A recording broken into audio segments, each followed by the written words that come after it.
Monday, it begins. The mic cracks, and here we are, ladies and gentlemen, back with Collider Live. What a weekend everybody had. I don't know if that's true, but I assume it's true. What a weekend I'm having. And joining me to start off the week of Collider Live Mayhem, Roxy Striar's back in town. Hello. Hi, Kristian. How are Where you? was I? Yeah, we're back in this town, Collider Live town. Oh. You weren't here on Friday. You weren't here on Thursday, so now you're back in Collider Live town. Never here on Thursday or Friday. Right, so you're back in town. Yeah, okay. Right. Mark, the Yodiest, the Reillyest. Hello. Hello. How are you? I'm fine. Yeah. Don't. And I want you to know something. Huh. Don't. No one can ever say I don't pay off my bets because this guy's belly's full of steak from Morton's. When did I say that? No, I'm just saying nobody can say it. It's fine. You're back in Great. town. Yeah, As you're we back say in in Game of Thrones, a Macuga never pays his debt, but a Harloff did pay his debt. He does. Tell us more. We went to Morton's for lunch on Friday. It Yep. was lovely. We had Delicious. We had a couple drinks and a steak and some We did. potatoes. We had those short rib tacos that and- were ridiculously. That's probably the best taco I've had in LA. I said you got to do that. You got to have It's the ridiculous. short rib tacos, no joke, and it might be $20 a plate, but I'll tell you what, it's worth every dollar. I need that. Yes. It's delicious. Oh, It's my really God. good. Yeah. And then the thing I was most depressed about, the best thing that Morton's got going for it, one of the best things is their bread. They bring out this circle of bread. And I said to Macuga, I said, get at it. He goes, I'll die. Yeah. And There's because, poppy seeds on the bread. so what did I do? Only thing a good human could do, I ate Ate the it whole all. fucking thing. Yeah. No, here's the best part: is he's tearing through it, he's shredding it up. Whoops, it is. She's shredding it up. He's ripping. He's going at it, and there's like this much left, and I'm just watching this whole thing go down. It's about the end of me. I was like, I just ate this whole fucking loaf of bread. the last piece in his mouth. It was great. It was so good. I destroyed it. I felt like the what's his face, the Tormund. yeah, from Game of Thrones. Totally. Just went right You after. did Tormund it. that. Went right after it. Yeah. I have so many questions about him. Who Well, Tormund? Yeah, we'll talk about him. We're going to do a Game of Thrones spoiler like we have been doing. Not yet, though. So if you didn't watch, you don't have to bail yet. But we'll be doing Game of Thrones. We're going to be talking. Oh wait, they're gonna do it. They're gonna talk about something that I was thinking in the first 5 minutes. Shut up. Nice. We got a lot of popping today on There's a our lot of popping on lot the of mics. What's popping. going on with that, Cody? Is that something just because of the levels for what happened? The board? It sounds fine on mine. It's not. It's popping like crazy over here. Yeah. But I don't hear anything. also in the first... Maybe you got to turn it down. Do an impression of Mark Ellis. Well, crap. Yeah. Oh, yeah, there you go. Yeah. Yeah. Okay. Yeah, don't scream. You don't Yeah, scream. sorry, For some reason, you guys everything at pops. home. It's you. It pops pretty bad. There's a lot to. I mean, we got a lot of cool shit going on. Not only are we going to talk about Game of Thrones, last night's episode. Amirose Eisenbach is coming back in, and Amy Rose is gonna be here. yeah, she's coming in to Oh, talk man. about her. No, I just lost everything. Now we just. There we go. I was turning you guys down because Yeah, there it is. there you That's go. perfect. There Thank we you go. so When you say back in, has she been on live yet? Not on live, but she's been in the studio. She's one of the OGs. Yeah, Yeah, for sure. well, she was, and it's funny because I was thinking about bringing this up on air when she was on, but she's the reason that we're all kind of sitting here. I'll explain more when she's on. Good tease, when she's on. Kristian. It's a good tease. She's the reason why we're kind of sitting. All this crew is sitting here. So, but she's going to be on, so it'll be fun to talk to her and her project, which she's the latest and greatest, and she's directing and has been killing it ever since she took off for greener pastures. And what else, man? We're going to talk about that Spider-Man trailer for sure. There was a big trailer. The fact that Avengers beat Titanic in 11 days, nuts. Amazing. Yeah, so It was like Very hearty maniacal, cackle. yeah. I know. I don't know why. Cackle. but we have a lot of other things to talk about first. As you may or may not know, we tape our Schmoedown matches on Saturdays, to where we have like 4 or 5 matches, and we do some pre-tapes, we do the sketches and the pre-interviews, and so I brought my daughter to one of the matches. I miss them being on the weekdays. I'll be honest with you. Yeah, I know, but it's just it's not a Collider Yeah, project I know, I anymore, so I got you. can't do it. Yeah. But there's I took my daughter. I won't say which match she was at, but there was good guys and bad guys in the match, and she clearly rooting for the good guys. Did Sadie come? She didn't, but I had someone babysit Vivi during that match. Oh. Her name is Roxy Striar. What? Yeah, I know. And you still have a daughter? I still have a Yeah. daughter. I think my Vivian was pretty much babysitting Roxy. Yeah. that I makes sense. could not believe when you asked me. It was like you brain farted. You came over to me and I'm sitting and you were like, oh, perfect. I'm just going to have Viv sit next to you. And I was like, really? Really? Yeah, I figure because she wouldn't get electrocuted or anything. She'd be sitting there, Really? Yeah. Rock's like, you need a fucking Jameson or what? Nah, No, she was no. actually. Okay, so- I'll give her credit. She's actually really sweet with it. Here's the deal. If you can dress yourself and you can speak, Right. I'm good. So 'Cause now you're Dagnino's out. Now you're 100%. Now you're a little person. You're not a baby. Right. If you cannot do those things, I cannot handle you. Like Right. I can. Somebody who's 3 and under, Full definitely full panic Right. because I can't even communicate if you need something. Right. You drop them on the floor. Oh so, yeah, I just no. Right. How old? No. And Vivian's what, 9 now? 7. 7. Yeah, she's 7. That was my favorite time. 8? Just going back in time. My nephew, who's now like 15 or something, but at the time I think he was like 5 or something, and my old roommate Adam Winkleman sees him. He goes, "So Matt, what are you now, like 11, 12?" I was like, "The kid's 5." What are you talking about? I was like, "Are you hammered?" He's like, 5-year-old. Maybe you don't think he was trying to do that cute thing where you make them feel older? No, we joke about it to this day. And he's like, I was a little off. Yeah. You sure were. Yeah. She's a cool kid though, which makes it easier. She was getting into it. You took some great pictures. Oh yeah, I was like, first of all, this girl is more animated than anybody else in here, and you can, if you watch the match, you'll know which one she was really what we're talking about because she's screaming. Yeah, she's flipping she took out. a video. Roxy took a video, and you just hear, and I can even play it. It's like she starts like saying one thing to the competitors that were playing, and it was close. I'm trying to find it. My but favorite thing perfect that she timing. did though, so she's looking at the bad guys, yeah, right? This is the one you sent me, right? No, Oh, this okay. is the best thing she did. She's looking at the bad guys, and she starts doing a fist in her hand, Yeah, like, yeah. I'm going to get you. Yeah. You just And taught her. not knowing who's doing it in the audience, the bad guy is hearing this and turns back over and starts doing it to the audience. Right. Yeah, and so this is I was just like, you're this is doing just that my to daughter 7-year-old. looking at the bad guy team and saying this.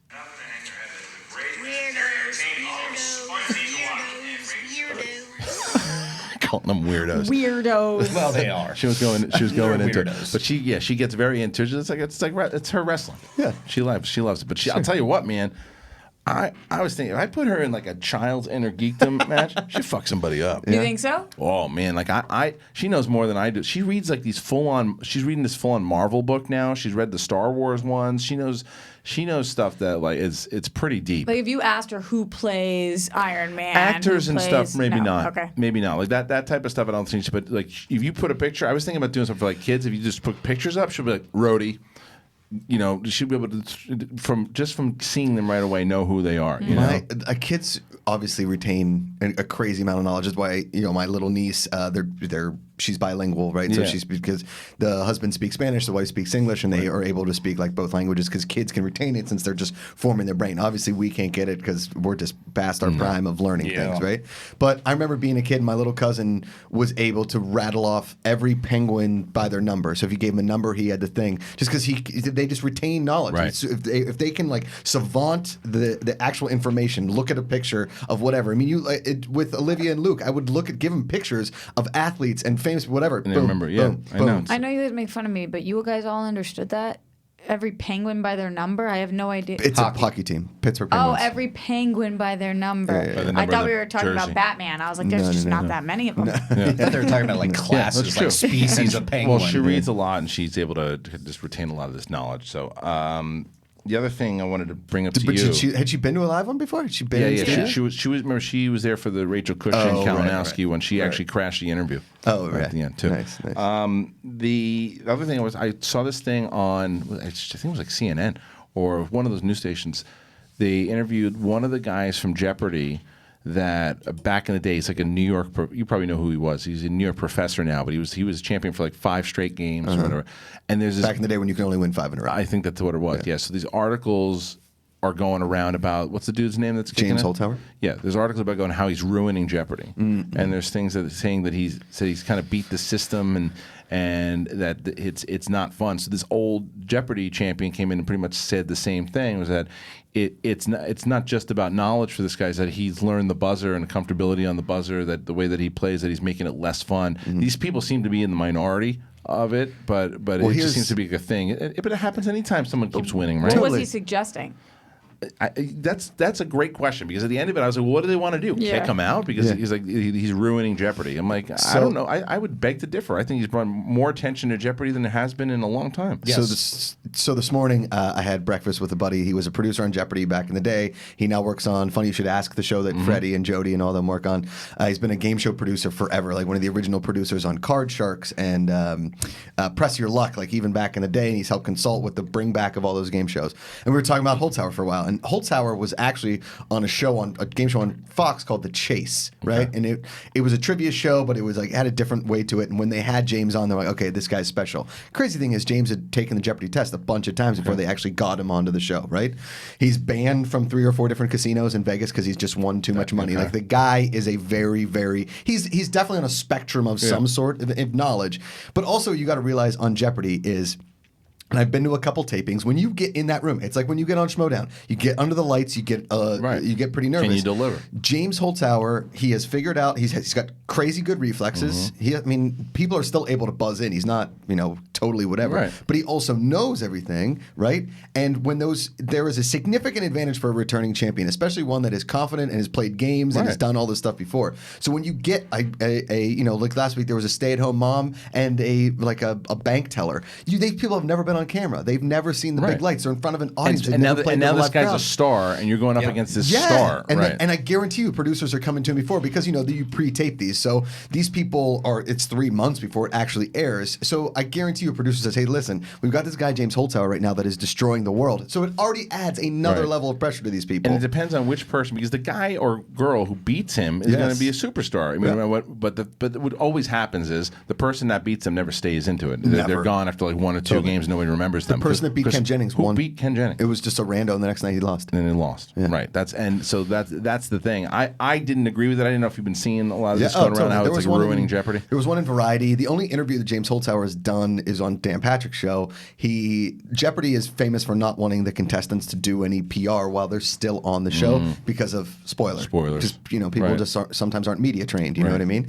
I think with the legalization of sports gambling, I think James Holzhauer has opened up another window to be a pundit on sports gambling on something, or like make money on a site, giving sports gambling advice, Jeopardy that kind tips, of thing. Man. Jeopardy tips, whatever the case may be, kind of like training trivia people, because what he's doing, I can't disagree more that it's bad for the game because people are tuning in every night, whether it's you want to see him win or you want to see him lose. That's me. Have you been watching? Yeah, because it's been so fascinating to watch this guy, and I want to see if he's going to make it or lose, because he did go down to the wire on that one last week. Yeah, and you can go, okay, the Russians cut. We make that joke. But I think people sometimes just because it's the purist, right? Totally.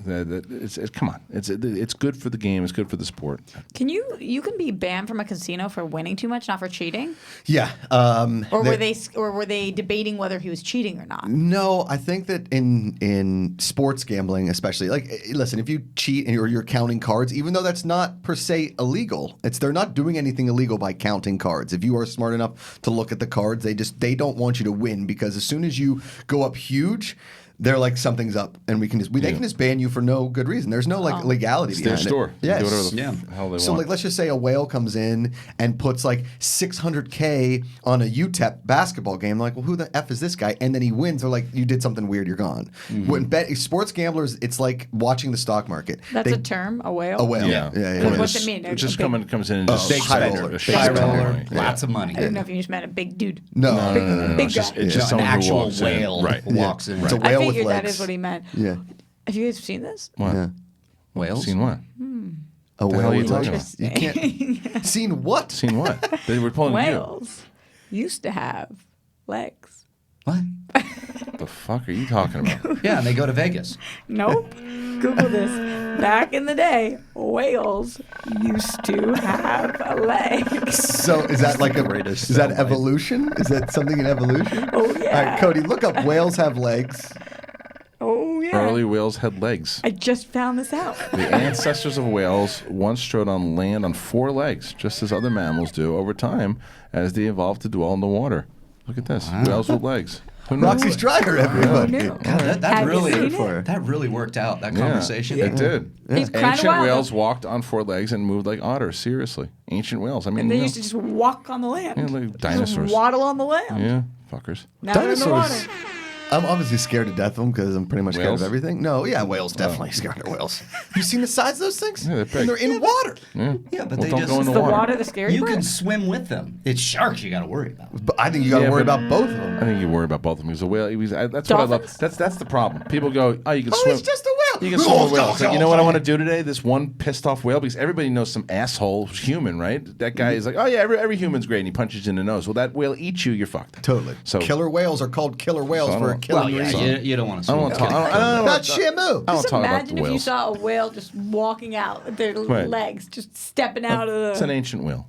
Stupid looking thing. It's kind of like if giraffe had wings. Wow, I'm really bitter about the about those whales. talking those stupid whales with legs. You know what's not stupid? What's that? What I watched last night. Which is the thing. Actually, 2 nights ago. The 7th episode of The Sinner. Oh, man. This show. It's good. That's what you were saying. I'm listening to the show, The Center. I'm like, what the Sinner. F is the show Sinner. they're talking The Sinner. about? Are Yeah. your ears okay? No, well, that's what it kept sounding The like. Sinner? No, No, it sounded like you guys were saying The Center. No, The Sinner. And The Sinner, Really? I'll Yeah, tell you, it every, did. every single To me. person that I talk to that has seen this show says the same thing. It's awesome, isn't it? Yeah. It is the most underrated show that is out there. Fantastic. Because it is one of those shows that it should be a phenomenon. It should be one of those shows that everyone was like, "Wow, did you see that last night? Did you watch the show yet?" No, wait, it's Netflix. Why haven't you guys told me to It's watch on. this? It's USA originally, but season 1 is on Netflix. Season Okay. 2 you can only get on USA right Yeah. now. Okay. But Bill Pullman is the cop. Jessica Biel crushes it, and this dude Chris Abbott, Yeah. who is amazing. And creepy is the little sister. That little actress. She's creepy, and then the dude who plays like JD or whatever. yeah, his name JD. is, or whatever. And like the parent, Casting's the mom. the casting's Oh, yeah. fantastic. This show is the most underrated show that I have seen in And a it's long time. The heart. You know why it didn't get this much recognition? Is it USA? Yeah. 100%. Yeah. USA. Everyone's like, you mean Burn Notice USA? Well, it's, Yeah. it's funny you say that. What is Burn Because Notice? it's funny you say that. I don't know if I would have ventured into this show had it not been on Netflix. Correct. And now because it's on Netflix and I can only get season 2 on USA, I'll go to USA now to watch it. Have you watched season 1? No. You'll love it. I thought I told you, no, like, a you bunch have of not times. told me. Interesting. And- But I kind of have a charge up against Chris Abbott, though. What's wrong with him? Well, What's wrong? do you remember? not? Do you guys ever watch Girls or no? Did he did not have legs or something? He didn't. not- He had Yeah, legs. Girls. He was That's a right. whale. He was in Girls. Yeah, and he left after season 1, and as reported in Was he rumor had Allison? it. What's her name's boyfriend? Yes. Yeah. William Selson. Yeah, so it was John Williams since. Yeah. No, Brian. no, Williams. Brian Williams. It's very different. Yeah, my bad. I don't know. So Swinging what on did he us. do? He said this show is stupid. Oh. I don't want to be a part of it anymore. Awesome. Can we see And those for it. quotes? You guys are. That's what I don't know if the quotes were released. This is what like the rumor around Oh. the set was like this show. Maybe the quotes were released. He was like, I just don't want to be a part of this, and he made it clear that he needed to leave. And then they actually he came back and was like, apparently the show was a phenomenon. I want to be back on He it. said it wasn't a single moment that made him decide to leave, but more of a gradual realization that he no longer related to the character he was playing. So I mean, that's the. And people said that he left and was just like, I don't believe in this show. This is silly. And then came back because he was like, it's got good ratings or whatever. It just always bothered me because I But mean, I don't know if that's I have- true. But that's Yeah, that I type don't of know. stuff. You know, that's true. That's just what somebody said behind the scenes. You know, yeah, it's like, you people. know. We know people who work in Yeah. maybe not, but I always had this kind of thing up against him. He's so talented So and he's so good. great, but look at what it did for Adam Driver's career. Sure, but you know what? I think this guy's going to be just fine because He's really good. He's And- really and good. they did let him back on the show for the final Oh, season, did it? so He's maybe he. fantastic in this show because the role could be kind of a throwaway role as the husband, but it's not. He's really talented. He is great in this, and Jessica Biel, who I always thought was talented, just crushes it. What's the quick premise? So the quick premise of it for the first season is that there's and it says it so much in the breakdown is that there's a murder on this beach. The detective played by Bill Pullman kind of comes in to decide in New York How to prosecute why it. it goes down, what's happening. We find that Jessica Biel is the mother that does the thing on the beach, and it's like why, what happened? It's like this investigation of why she killed this guy, and it's a lot of turns and twists and it just breaks down. It's very well written, and 93% Rotten Tomatoes, and it's I like it. I dude, mean, watch it. Yeah, you that's know, right. in the investigation, true crime you stuff. You guys will love because. And the funny thing is, what I always talk about in this show, how I always try to get my wife to watch stuff. She was the one who got me to watch this. That's great. Because we were going through it. She's like, I want to watch this show. I hear good things. I'm like, I don't know. Because pretty much what you said. It's some USA show. I don't really care. And I watch it, and we've been like binging it. Oh, I can't wait. Yeah, I need it's- it. It's good. Does she know you love it now? Yeah, Are you telling her? Yeah. I was gonna hope you can like leverage it for the thing. Yeah. Be like, I will watch the. Yeah, you don't want to watch the I thing. do want to watch the thing. You're Dorita right, sent no. Dorita? Who's that? Who's Dorita? Dorita. Dorita is a great Nickname. nickname. But she's got her band, so she might not want to. Yeah. Dorina and the Doritas. The Doritos. That's the female Dorito. I like it. The What did Dorita do? She Cool sent out a Ranch. tweet this week that it was like favorite movies. Like something was one, and then the Oh, it was thing. Star She was- Wars. she Star was Wars. also- yeah, and the well, thing. let's get into this then Yeah. because I did the stupid thing of thinking, you know what I'm going to do? I'm going to see if I can test the internet to be good. And no, it's like saying So it was a It's like test. saying eating like some beans and expecting not to shit. And What are you guys talking about with this beans? Beans don't make people shit and fart. Yes. Like where did that quote they don't come make from? you do that because you can't shit or fart. That's so true. you don't get involved in this conversation because you'd be wrong. Yeah. You're right. Sorry. Talk to you're- Ken. you're- Talk to Ken Knapsack. He smells a bean. He's on the toilet for the next 3 weeks. So, and I get updates about it every time the guy goes to Vegas. Oh man! But anyway, so I decide I don't because my daughter and I for May the 4th actually May 3rd we started we watched New Hope. She wanted to watch Star Wars, so we bribed her because like she had this play date with her friend, and they hung out at the pool all day, and then it was like at night we were supposed to go to this thing. This like it was called like Fam Fest, to where it's like you go to the food trucks at school and watch a movie at night, and we're like, this kid is going to be a nightmare. She's going to be exhausted. There's just a full day, and she had this big day at school. So my wife's like, I don't think she's going to be up for it. I know her, so.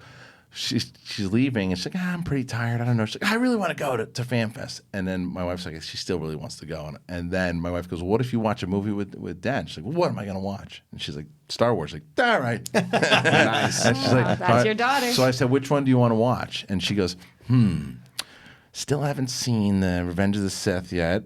I was like, "That's She said that like that? yeah. Wow, She's like, she knows. She's 2.5 hours. She's 2.5 hours of that movie. I'm like, I don't know. She's like, you know what I want to watch? I go, what? She's like, New Hope. And I was like, okay, why? She's like, I want to revisit the original movies, is what she says.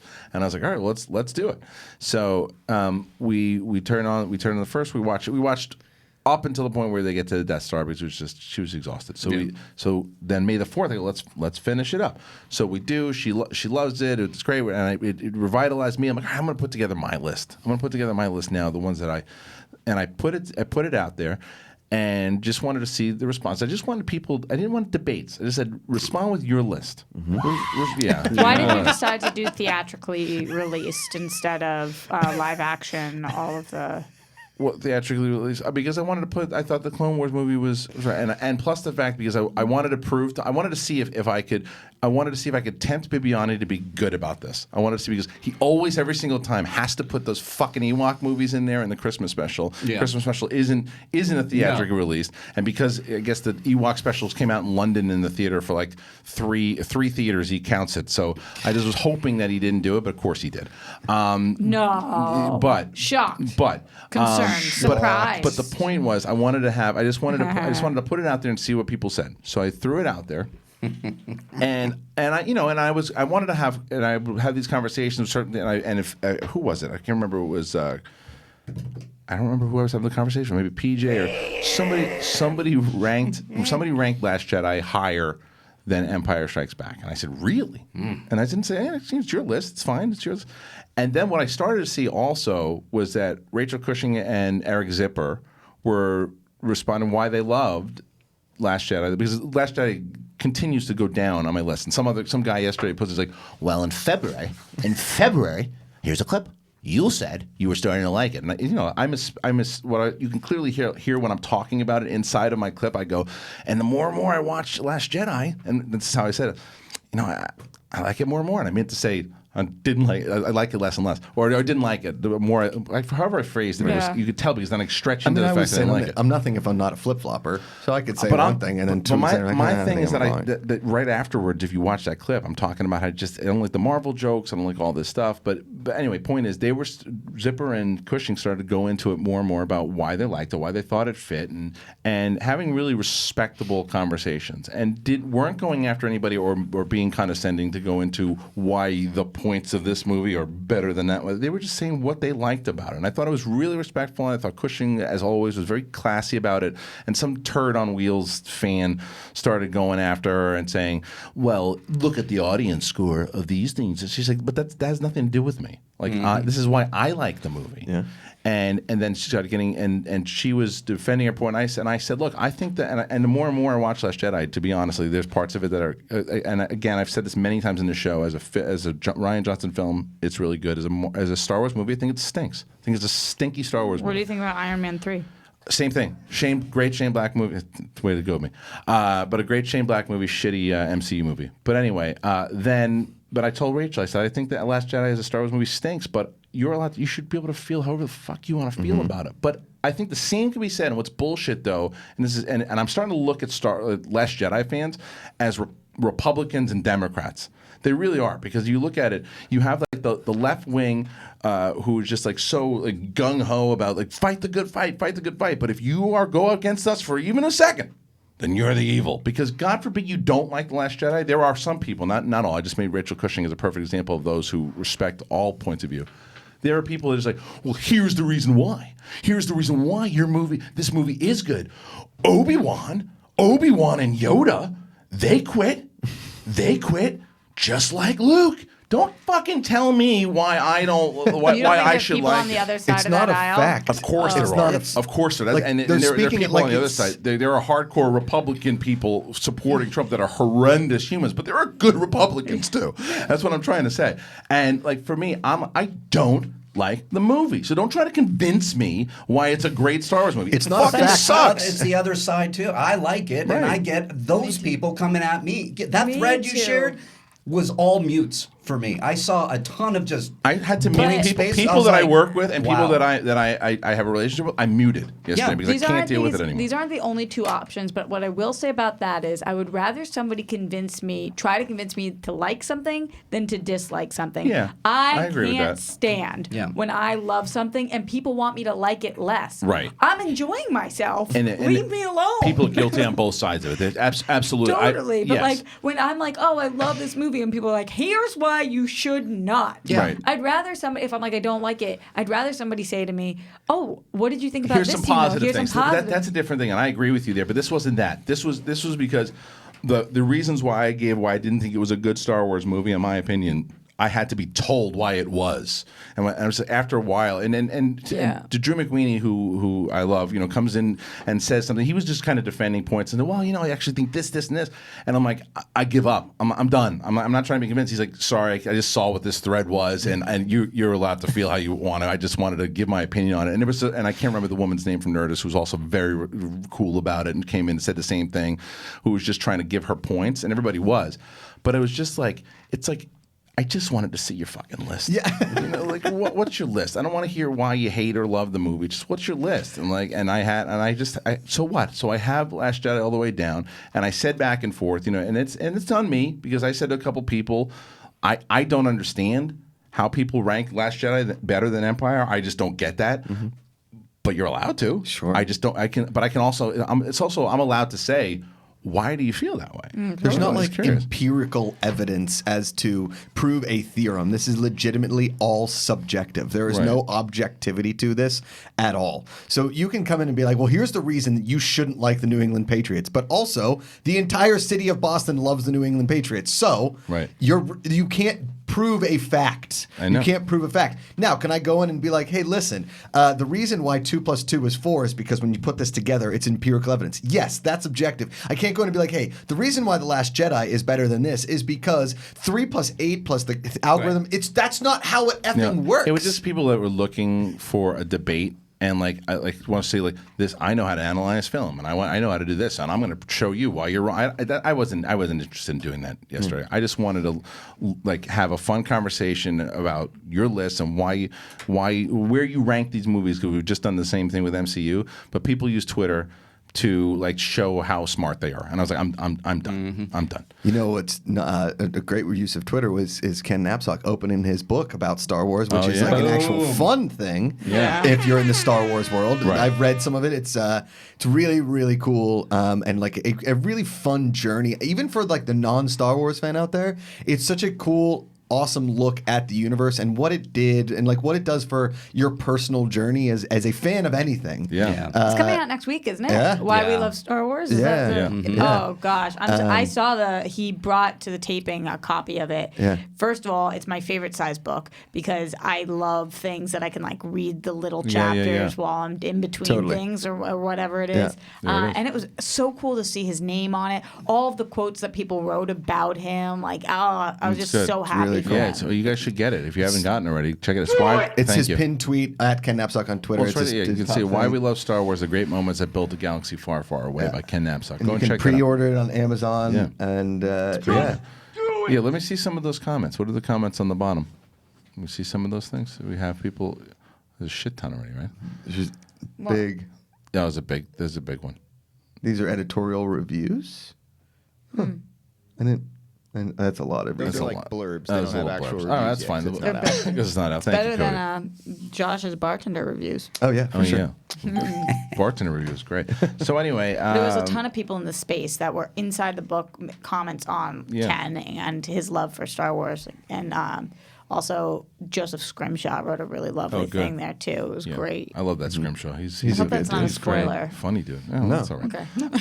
Before we move didn't on say to no, before we move on to start talking about these trailers and what the news was over the weekend, I did want to shout out that May 18th is right around the corner. We are going to be in Houston. It is gearing up. 300 people so far at the Booker T Arena. VIP, I think, is all sold out. There might be a couple left, but Booker T, you can also get his VIP stuff.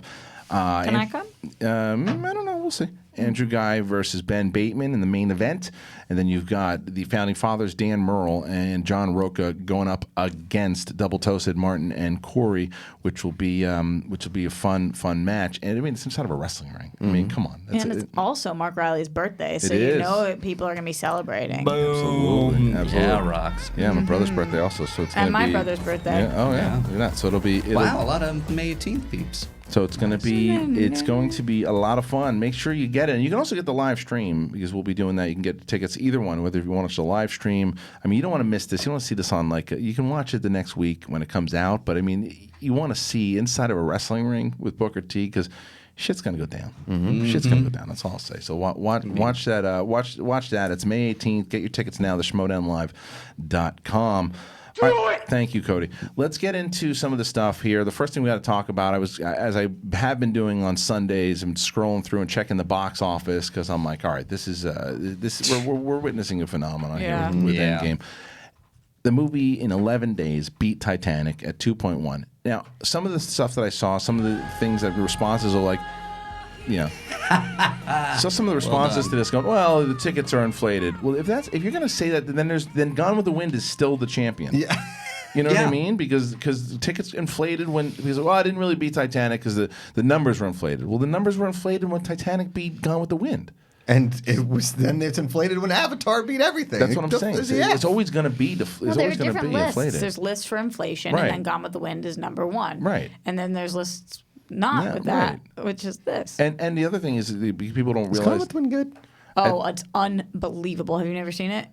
Oh, it's one of the greatest movies of all time. Okay. So let's see. Oh, it's so effing good. Let's first It's see. like all black and white. Yeah, can you see the inflated? You know, yeah, there you go.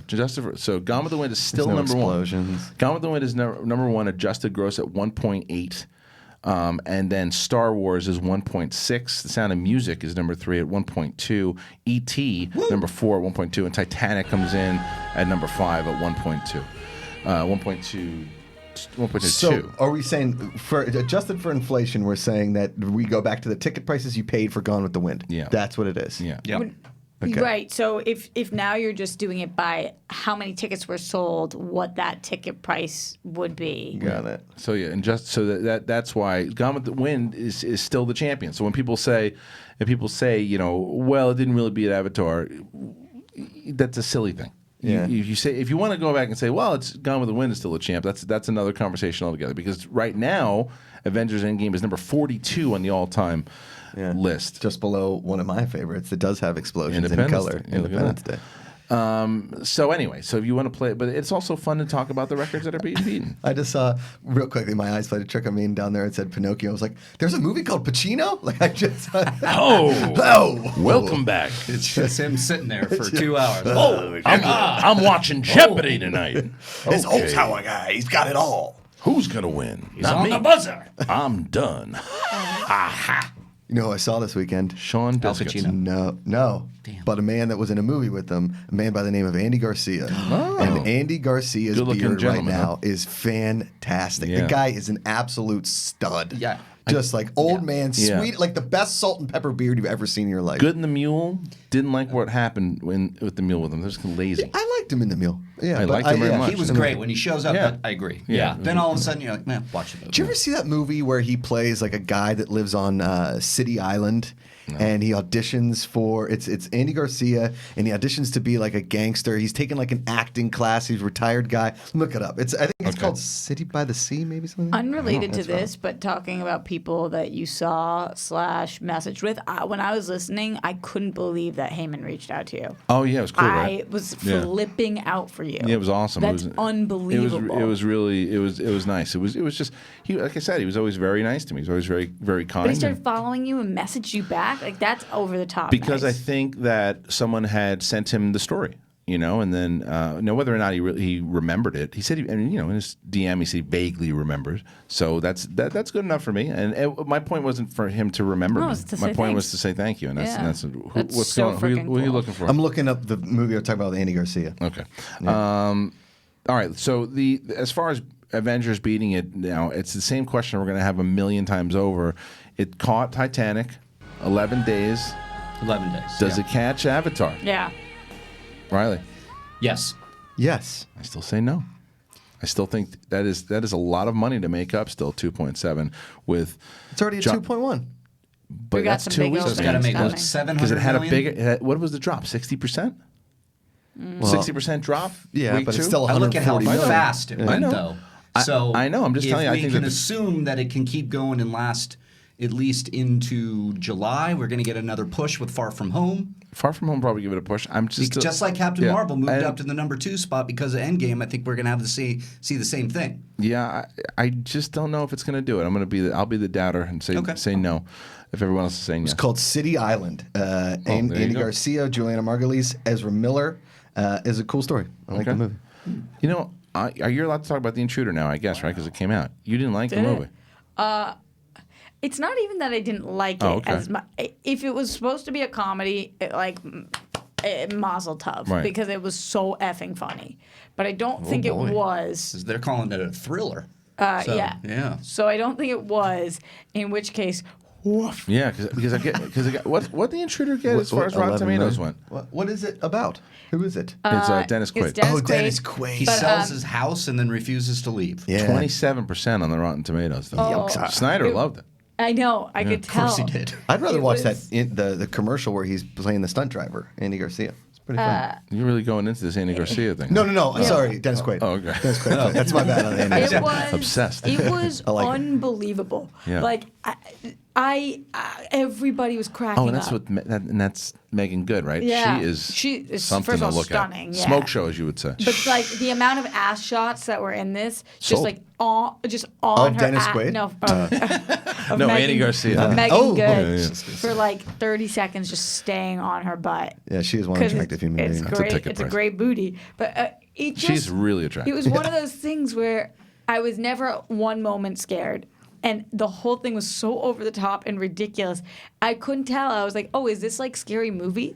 Are they making Well, fun of?" 27%, and it looks like Roxy Tomatoes? Roxy is on to Rocky something. 5? But I would watch it again you would. anytime. Okay. Anytime. It was fun. It was entertaining. Oh Well, God. there you go.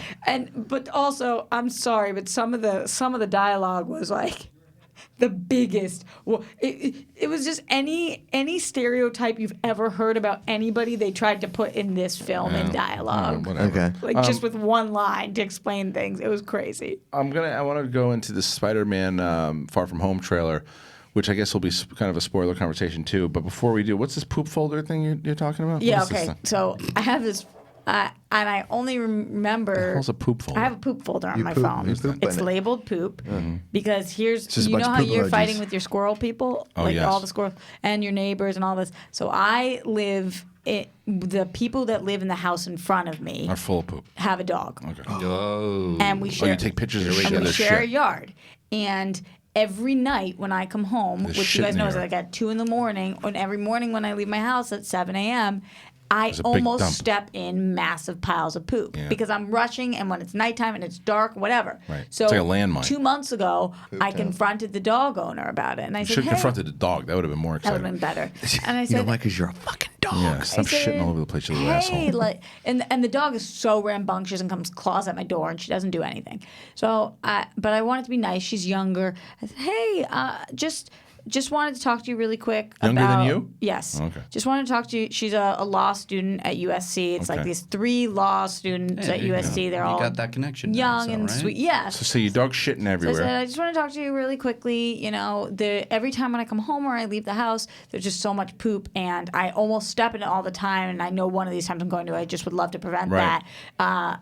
Is it possible for you to make sure every time your dog poops, you clean up the poop? Right. And she was like, "That's never once happened." What? And I was like, "What's never happened?" She said, "You've never come home and there's been poop. I've never left poop. It's always cleaned. Every time my dog goes out, I'm with it. I clean the poop immediately. That doesn't happen." Here we go. So, and Oh, Mark Riley's got a and passion project it's now. it's the only dog. The lawn is completely fenced in. Right. It's the only It's not like some possibility. random No, dog coming in. There's zero chance. Right. So Is it I w- possibly a homeless person? So I said no.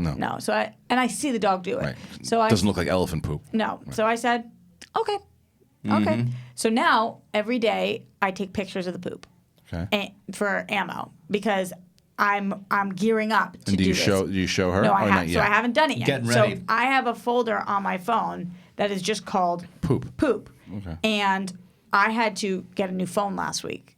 Oh, you lost the all your poop poop. pictures? No, I Oh. did not lose the poop pictures as the woman was trying to help me transfer. She saw the poop pictures. Transfer. She thought you had a weird all, fetish. All of my creepy pictures. poops. She Yeah. just sees. I've started this month taking all poop Poops. pictures on here, which was A, embarrassing, but B, so worth it. Right. But I don't Did know. you tell the woman your story? I started to, and she was just like, okay. It's fine. And I'm sure they've gotten way weirder. I'm sure. They look at, I'm but sure. I don't Holy- know yeah. at what point I need can see to. that I from think you space. I think you have enough. But you is wanna it do? a That's it. psycho thing? What do I No. do? Just send her all these texts and say, "Here are all the days this month I've come home." You need to go back over there and say, hey, just want to reiterate that when I left, I've almost stepped in the poop again. Do you think this time that Why don't the you- dog? Well, you should say. Do you think this time the dog has done it and you didn't pick it up? And she's like, no, that never happened. Well, actually, I've recorded it. Yeah. Here's on my phone.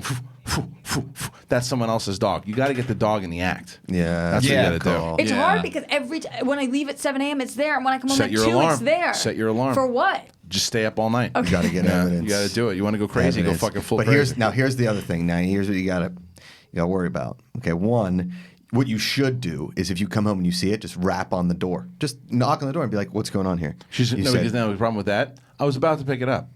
Okay. All right. Good rebuttal. Yeah. But Second am rebuttal. I Hold the on. psycho? Hold on. Yes, if you but go, no, because I agree with you on this one. Because I you're think I'm almost saying in stepping in general. shit. Where'd that go? Up, Daisy, up in your butt. So, if you go to these girls and listen, guys are the same way. Now you're ruffling feathers. These girls are going to make your life. As I one, know. right? That's Just one what girl. I'm thinking about, though.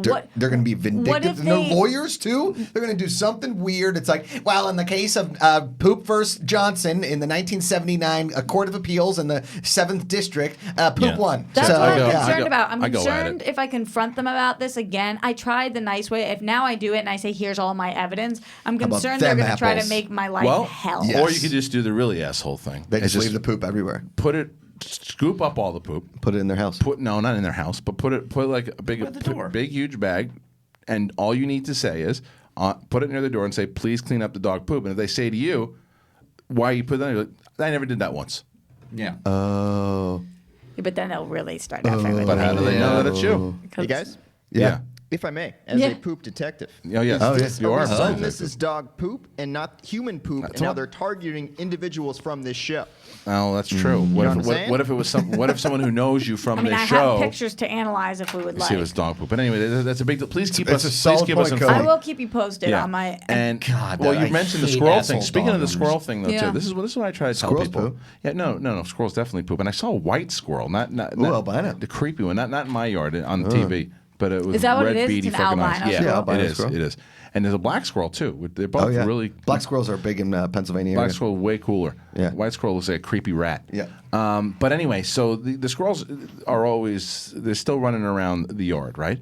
So I see my room, the leader, as we call the leader's girlfriend, right, walks out, and she looks at me and she goes, "The squirrels," and I was like, you see, You see? and she's like, they're eating everything in the backyard now, and I go, yeah, you thought I was. She's like, I'm throwing rocks at them now.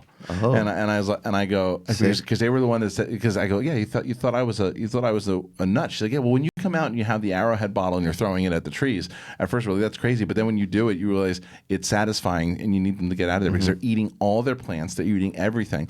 I've been putting pepper on You the. don't smell that pepper? I've been putting Cajun Cajun pepper, cayenne. whatever, on the flowers, and after it wears off, they come back. Why don't you one, you should poison them. Two, No, get I a can't flamethrower. poison them. Three, get a little BB gun. I mean, well, all three. Don't want to. That's what I used to do in the backyard. I don't want to kill the things, and I definitely don't want a BB gun around because, God forbid, one of my daughters yeah. gets a hold of it. But yeah, it's just a stupid. Those squirrels eat it. My mom we have like a nice sized garden. My mom loves to garden. She's got a green thumb, and we have deer and we have rabbits and we have squirrels, and they're all in the backyard. And my mom has a little holster for like a PSI BB gun, and she just shoots at animals. That squirrel. But you know what the funny thing is too? Kinda cute. My youngest, when we have like a routine that we do in the morning. So every morning they have these videos on YouTube. It's like 3 hours of just like you have birds because I told you the kid's obsessed with birds. Bird, and these YouTube videos are just you see birds. So she goes bird, and she watches the birds. But now that there's now a full one of just squirrels, and she goes squirrel, squirrel. And I was like, I hate the squirrels so much. That's so cute when she says it. But the squirrels on television I like. The squirrels in my yard I can see like real them. squirrels. I can't stand them. But the ones that are running around the park, squirrel. I like them. All right, I know that's why you tuned in the show to hear squirrel talk and poop talk. But we're gonna actually move on to the Spider-Man trailer because it dropped today out of nowhere. Yeah. Kind of dropped out of nowhere. People have been rumoring that it was going to come out. And there is spoilers, and Tom Holland says as much in the beginning of his trailer. So if you haven't seen Endgame, then I would tune out here because we'll talk about it. You've been warned. So it starts off and he says, guys, listen, this Endgame spoilers. Here we go. And the first shot of the first thing is just like, Tony's gone. I'm so sad. I miss him. And Favreau's like, I miss him too. And then I like that Favreau is going to be a bigger character. Yeah, it makes sense. It gives Happy something more to do. Did anybody feel like when Favreau's talking, he was continuing to do what Tom Holland just did? Like, for some reason, the shot, it looked like his eye line was almost direct to camera. I thought we were still in a pre-trailer moment. Oh. And when he's I could see talking. that. Oh, Yeah. And then I was like, wait, no, this is The trailer. This is what's Yeah. happening. Yeah, no, I didn't know enough about the movie. The only thing that I have a problem with too, I don't mind Zendaya as Mary Jane. I don't mind her as playing the character at all. I actually think she's a really good actress. I hate the direction that they're going with her. What do you think the direction they're going is? I think that it's just kind of the nonchalant. I don't really care about anything. Yeah, whatever. Yeah, like the millennial. Okay, Peter. Too cool for school, you Yeah, mean? like I get. I mean, Spider-Man's pretty obvious. It's like, come on, everything. Yeah. That's just a character choice that some people might like. I don't like it. I'm kind of with you. The wow factor isn't there. No, I love it. You like it? Yeah. Yeah. I mean, I think a lot of people are gonna like it. It didn't work for. It doesn't work for me because it's just so like nonchalant. Whatever. It's We've like, just seen the other way so I many know. times. Like, you are your Yeah, that's what I like. Spidey? I don't like a need. I don't middle need ground? that. I don't need that. I just something more about it. Just kind of like like you said, it's the too cool for school. She did it in the first movie too. It's consistent with the first film. I just didn't like the choice. Yeah, but the first movie was, I mean, now when you go back and rewatch, it's different, but you don't know that it's her. You don't necessarily know what's going on. But now that you do, she's still the same character choice to her. She's, I don't know, just didn't like it. But I do like everything else that was going on in the movie for sure. It looks like they're going for the Doc Ock Spider-Man 2 storyline with Mysterio, right? Yeah, I don't understand how you can't make Mysterio Evil. the bad guy. Right. Yeah. But I love the idea, right? Spoilers here, that he's coming from the multiverse. Right. That's what I love. So is there two of them then? I don't know. There are two of them. Yeah, I think we're going to get a lot of explanation in this movie of the multiverse, what Endgame actually did, and that could possibly open up not only more, Earth 2 kind of stuff, but Miles Morales. I think that they might slip in there somehow. You see Chris Miller's tweet? No. He's like, oh, there's a multiverse? So, yeah. Miles Morales first. as an animated Miles Morales or as Miles Morales? No, Oh, I like think- Roger Rabbit style. No. I think they'll bring in real Miles Morales. Yeah, I think. Well, Donald Glover's character is tied to. He's the Miles. uncle. Yeah, He's the uncle that you see in the Sony movie. it was one of right? those cut scenes from Homecoming that Right. he said But something. isn't he the same character that Mahershala Ali played in?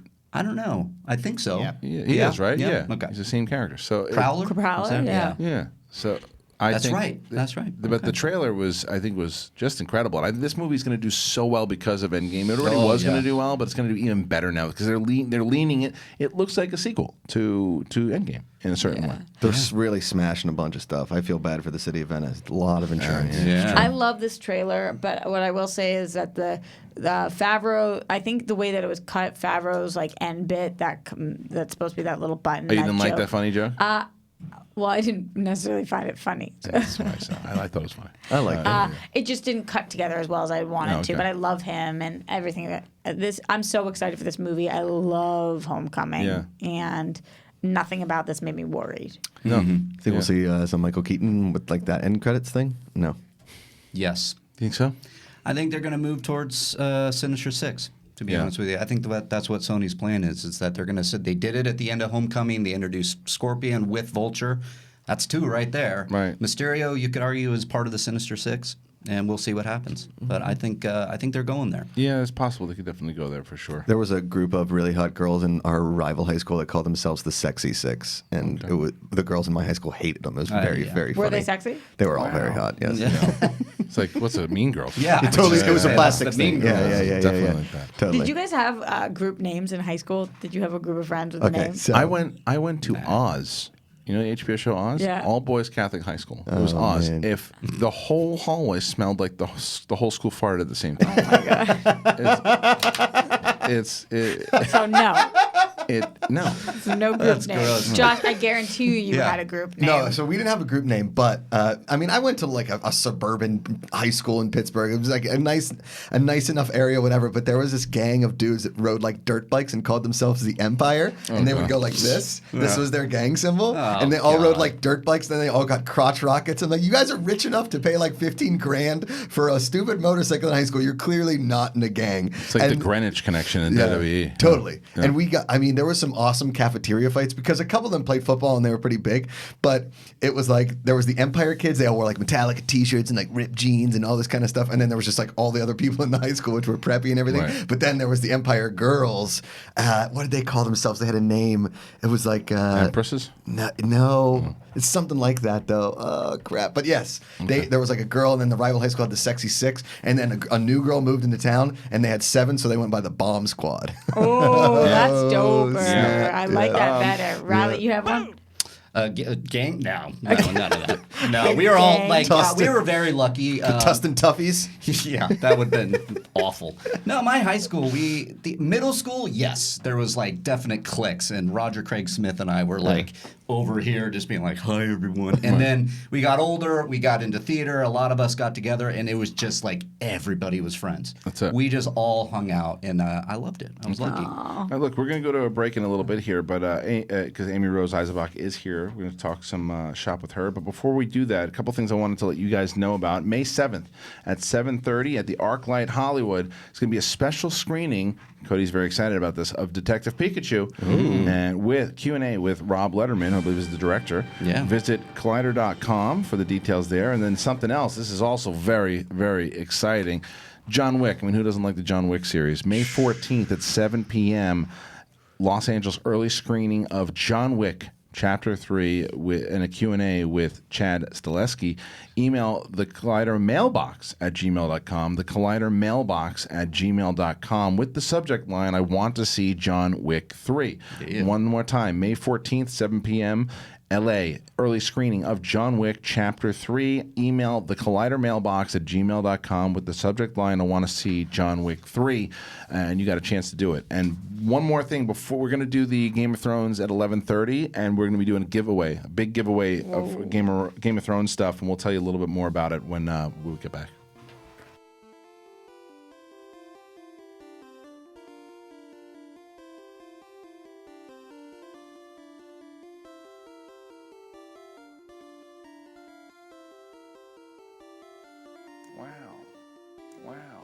Hey, Collider fans, John Roca here. Look that behind me. There it is, Collider Sports. That's right, that is happening. We've got some great programming on there already. For those of you that have already watched, thanks so much. We got so much coming down the pike. We're talking about NFL. We're going to talk about NBA. There's plans about NHL.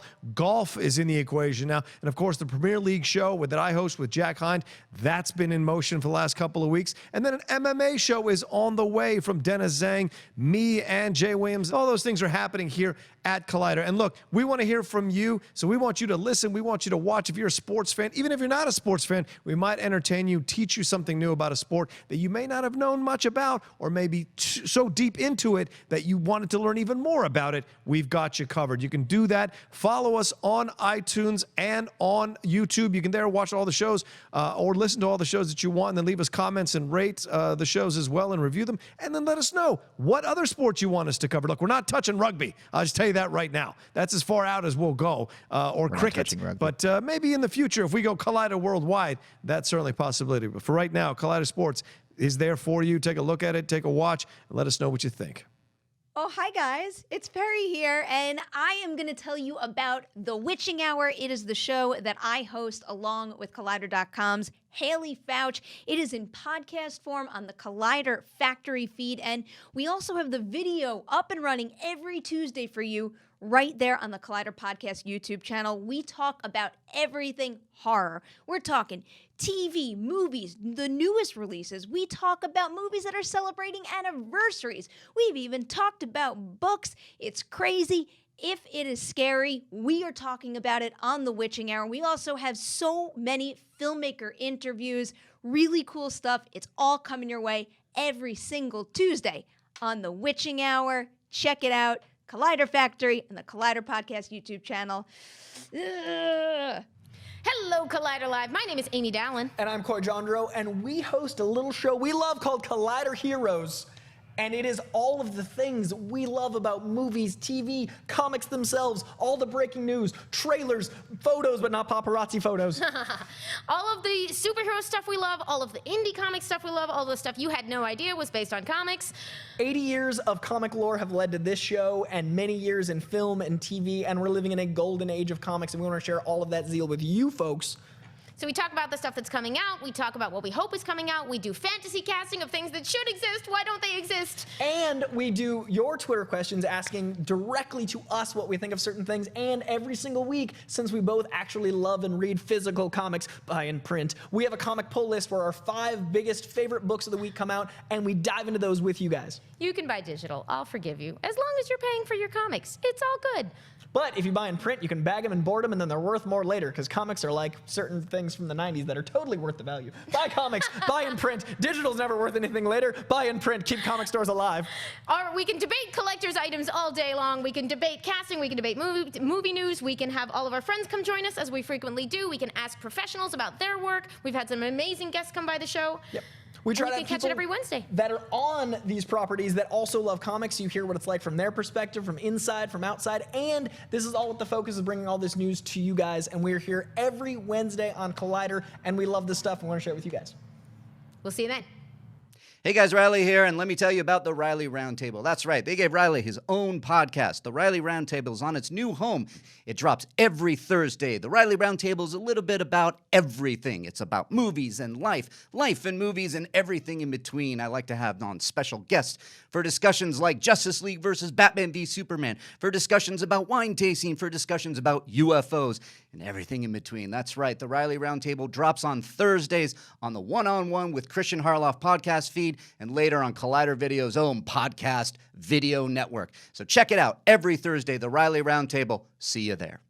Hey everyone, John Roca here, one of the hosts for Collider Sports Time. That's our new show there on the Collider Sports Network. It's our flagship show, just like Collider Movie Talk. We get on, talk about a bunch of sports issues of the day and what is burning up social media, what topics are burning up social media. That's what we do on Collider Sports Time. I'm joined by my top 10 co-host, Matt Nost. Me and him, we welcome a bevy of guests every week to talk about NFL, the Major League Baseball playoffs, NHL, and the NBA, which is starting up soon. We're going to talk about that. We also get into UFC stuff, college football, all the stuff that's happening in the world of sports. We're going to cover it on Collider Sports Time. And we're going to take the time to break it all down and give our opinions and our unique takes and unfiltered thoughts on what we think about the sports news of the day. So don't forget to join us every week on Monday for the Collider Sports Time show on the Collider Sports Network. And don't forget to subscribe on the Collider Sports Network on YouTube and on the Collider Sports podcast feed. We're going to bring you all kinds of stuff. Hope to hear from you soon. Very nice, Cody. What is that? What do you think it's from, Kristian? Pikachu. Pokemon. Yeah, Yeah, buddy. that makes sense.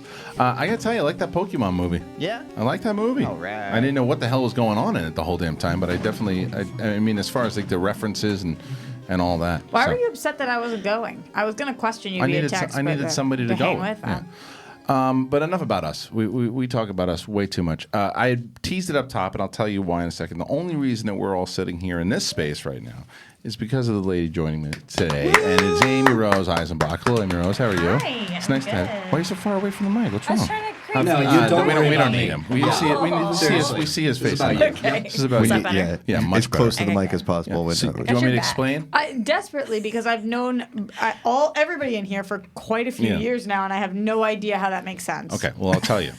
So you would say, and very, very nice, and I always feel humbled by it when you say that because you're on DC, because you and I had a few conversations, Yeah. and it kind of started you off in that space. True. Schmoes was going on for a little bit, and I was kind of a guest on AMC Movie Talk here and there, and Amy Rose was running the shop. You know, she was John's like kind of doing everything with John. You know, at the time.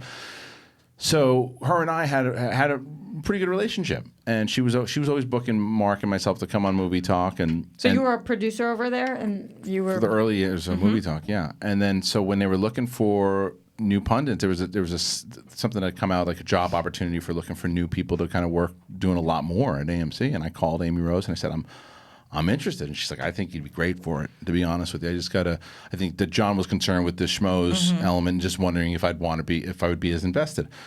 She had my back since day one, and without that, we don't get into AMC, and then Ellis doesn't come over, and I don't know if this ever happens. So Amirose Eisenbach is, and every time I see her, I make it a case to say, I want to, because I think that people don't do it enough in general, because you got to know where you come from, and you know the fact that always understand opportunities, and thank you for the opportunity. How Really did you appreciate it. guys know each other, though? How did you? The space. The space, yeah, because I used to be, the captain when John was out before I launched like AMC Independent, and so you write the show notes, you try to gather guests, and I just loved their show, and they were fun, and worlds collided because we're all nerds, and I actually got them on the first show. I was like, okay, schmoes, let's do this. Yeah, you did. And then there was just so much chemistry, and then they kept appearing, and here we are now. Here we are today. So you're responsible for all this, by the way. It's your fault.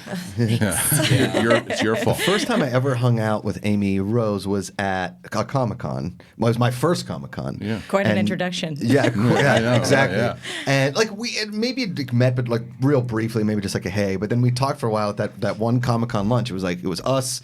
I think we were at the Hilton having a lunch, and then I didn't see you again until like this Saturday afternoon, and you were walking out of the Hard Rock, and you're like, I hate this fucking place. And I was like, yeah, I do too. It's not great. It's just the worst. That feels a little aggressive coming out of me, but like, let's go with it. Yeah. It was you and Chris Lee Kennedy walking out of there, and you guys just looked like the weight of the world was on your shoulders. Yeah. Like, I hate this fucking place. And I was like, because there was people everywhere. It was the Saturday at Comic-Con. Yeah. Sometimes I just like to be a nerd in private. You know, I don't always need to I like space. Yes. And I like food and not waiting 3 hours to eat. I'm with you. I know the answer to this, and I only ask it because because obviously we missed you terribly in this space though too. But you left to really focus on your film career and directing.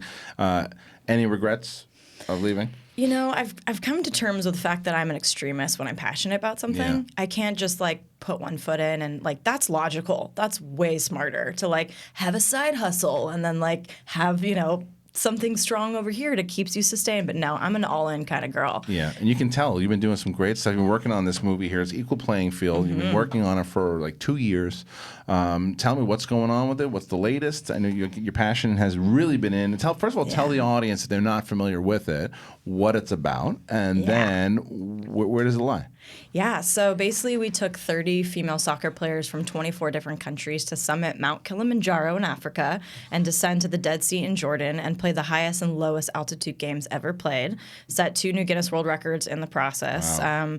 And we started filming this prior to, the global shift happening with Me Too and all this stuff. So this is a gender equality doc, but I've always been an inclusive, woman trying to elevate other people in the process.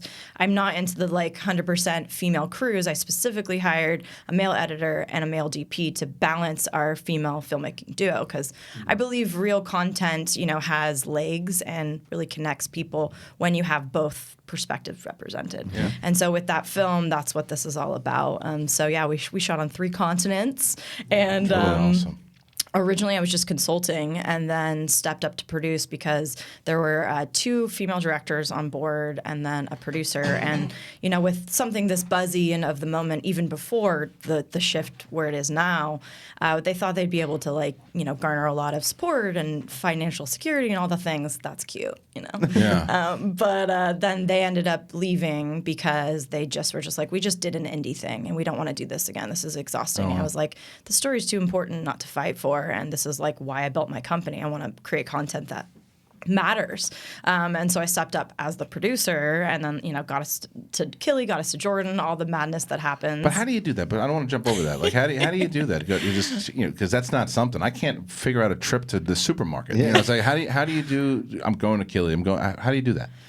Yeah, I mean, it's a lot of trial by fire. That's I've been producing content for about a decade, but it's a whole other beast to, have to worry about the crew and the subjects and the licenses and appearances and all that crazy stuff. So a lot of it was, jumping in, asking questions, embracing humility where it's important, also puffing up when you need to create confidence. And you got to get the teams to trust you, right? Yeah. How does that? So what's that like when you're meeting these teams? Because that's the time behind all this. You got to go. You got to travel. You got to meet all these people. Do they take to you right away?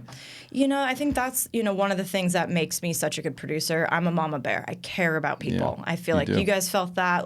I just, this industry is a really brutal one, and you encounter a lot of inauthentic people. And I will never compromise my heart and my soul for, even if I have to put myself last. So, the director at the time was finding the players and all this. But yeah, I mean, my experience interviewing people on camera has really helped with that because I know that it's not a natural thing to shove a camera in someone's face and to establish that trust and know I got your back. I'm going to make sure you look, it's authentic on camera, but also that we came here with an intention and I'm going to paint you in the most positive light possible. So what is the besides playing a game at sea level and a game at the highest play, what is the actual story behind it? What is...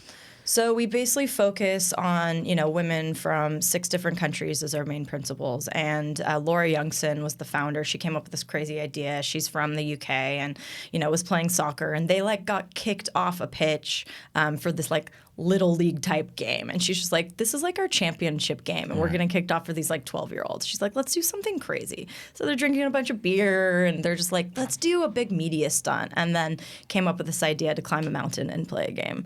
And so So that's kind of how the idea came to be. So I wasn't part of that, inception of the idea, but like how it came to be. So diversity is like very important to me. This isn't a soccer movie. This is a humanity movie. These women have overcome everything: poverty, discrimination, sexual assault, but their freedom is soccer. And that's what they love. I go vacillate between football and soccer because of where it's told everywhere in the film. Yeah. But so that's what I'm trying to show. That's really the heart and soul of the film, is that no matter where you come from, no matter what you've been through, if you have a dream, if you have support, and you have the courage to chase it, you can do anything. And so that's really what I'm trying to show with this movie. Cool. Are you on location for all of these? Because a lot of producers would be a little more hands off, but it seems like you're right there talking to them. Are you going to all of these locations? I'm definitely a type A producer. I was training for Kelly, planning on it. We didn't have the funds, so I made the hard call of sending a sound guy. I'm not going to hold a boom mic for 10 hours. I don't have the skills, maybe. But so that was really hard for me because I got my team there. I did all the logistics, and then I had to be like, cool, now I can't talk to them for 5 days, and I hope that they're not going to blow it. And again, that's the trust. That's the love. Of course, they did an amazing job. I went to Jordan. I did a 14-day backtrack, country through with professional athletes. Definitely thought I was going to die like twice. So that was really incredible. And then I did, when I took over as director, excuse me, I did some reshoots in Montana and LA because I felt like there was a deeper layer of the story that wasn't really being explored, since it's about these women. Where does so right now, where are we in the process? Is it done, signed? Where are we going with it? Yeah. So I officially have the premier benefit of sorts, because we're a nonprofit. What we're doing is we're basically coupling the film. I'm trying to use it as like an educational tool. It's also an adventure. It's a great adventure.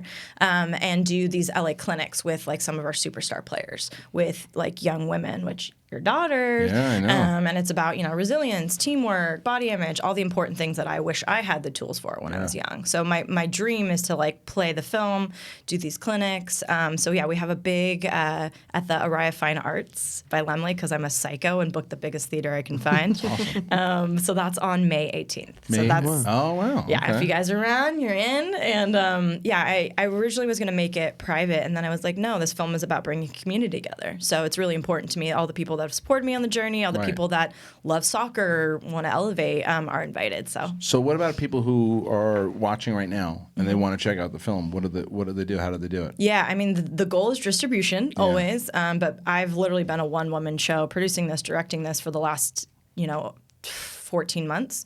I'm really tired. I need to hibernate. Sure, yeah, I'm sure. It's 2 years. Wow. Yeah, it feels like 5 years off my emotional level, but I'm really proud of it. So yeah, the goal is to like garner more support from this. I just had an amazing company reach out, say they want to host a screening for us as well. So the model has changed, much like content. Right.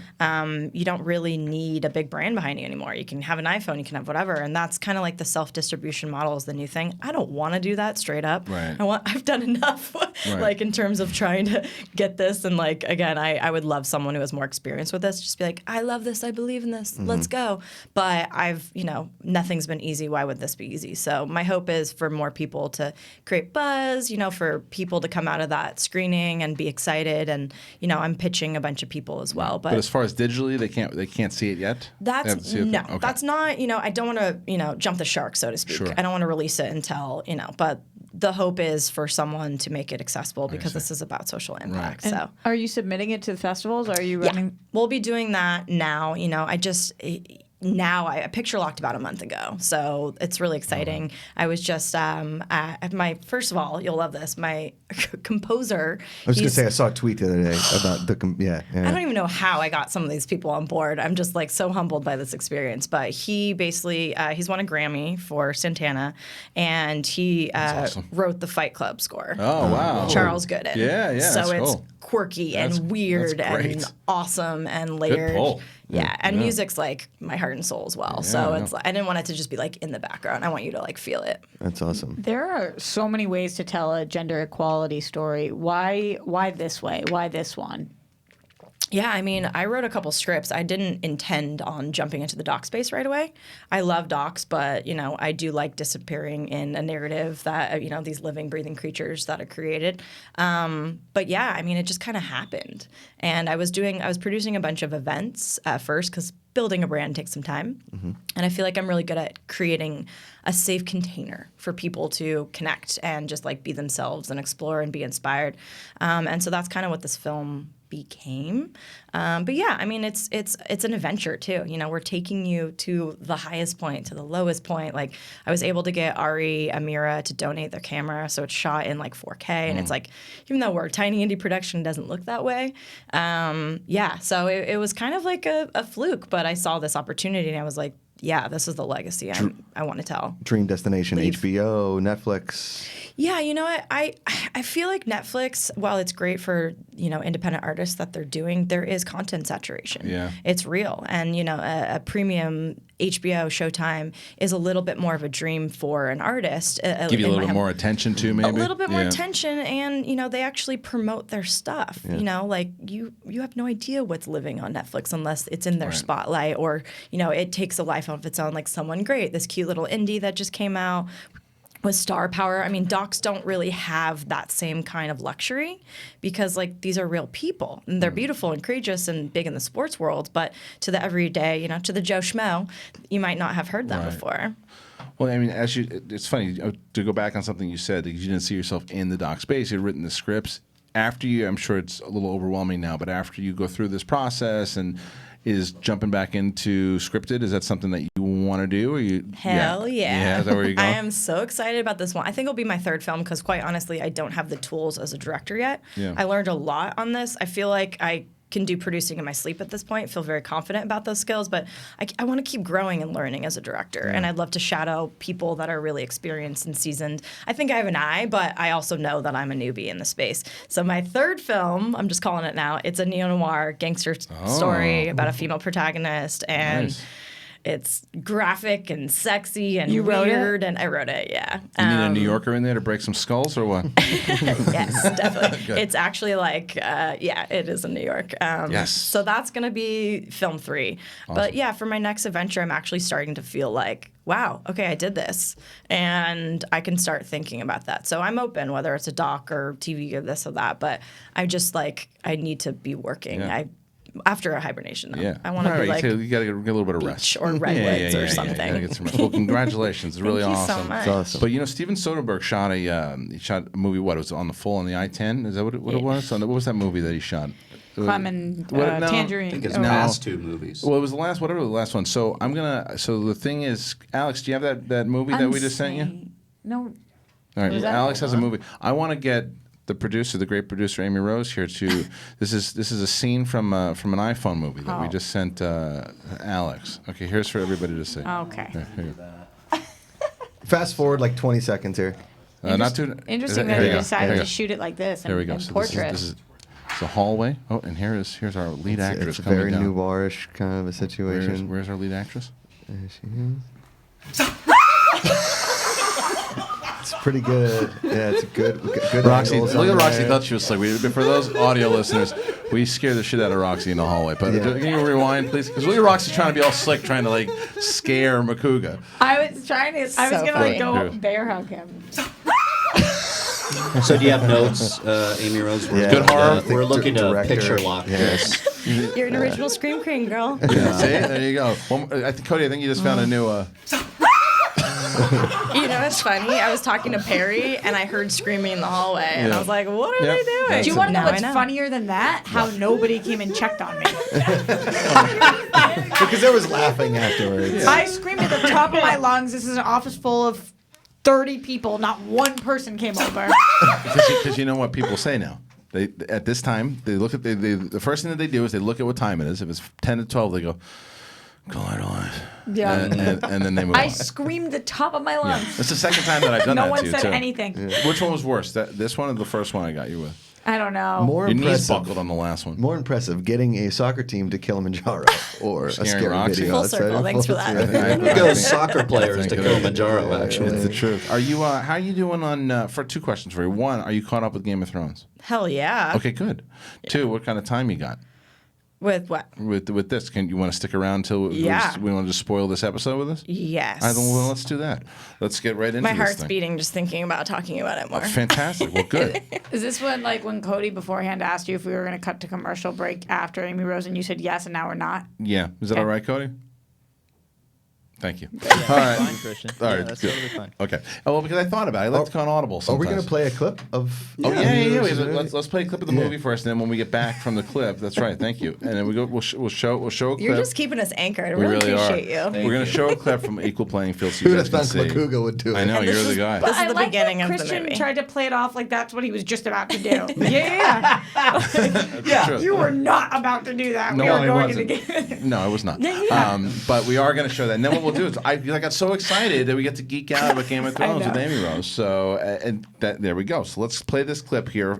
Now, are we going to see this, guys, or no? No, this is just for the audience. Just for the audience. I All have right. it right here. All right. Here's a clip from Equal Playing Field.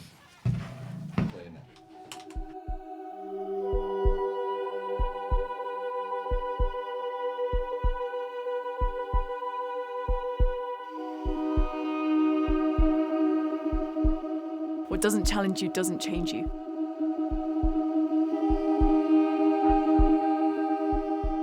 Yesterday was a complete dream. We did this brutal hike in the middle of the night where you're sort of step by step just punching your way up the mountain. All your teammates are helping you up, just patting you on the back. Let's go, you can do this, you can do this. It was about 30 minutes before dawn and my toes were freezing. You're in your own head trying to get up the mountain and I felt dizzy. I felt sick and I was like, wow, this is me, I'm out. I had to take a seat. I watched the sunrise, strapped up my leg, covered it in horse cream, and then I rejoined my team.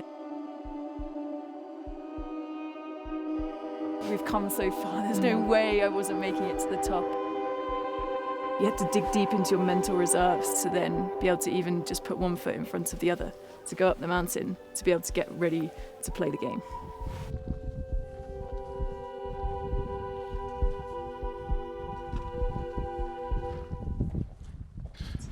The score is fantastic. You're on Lion. The score is fantastic.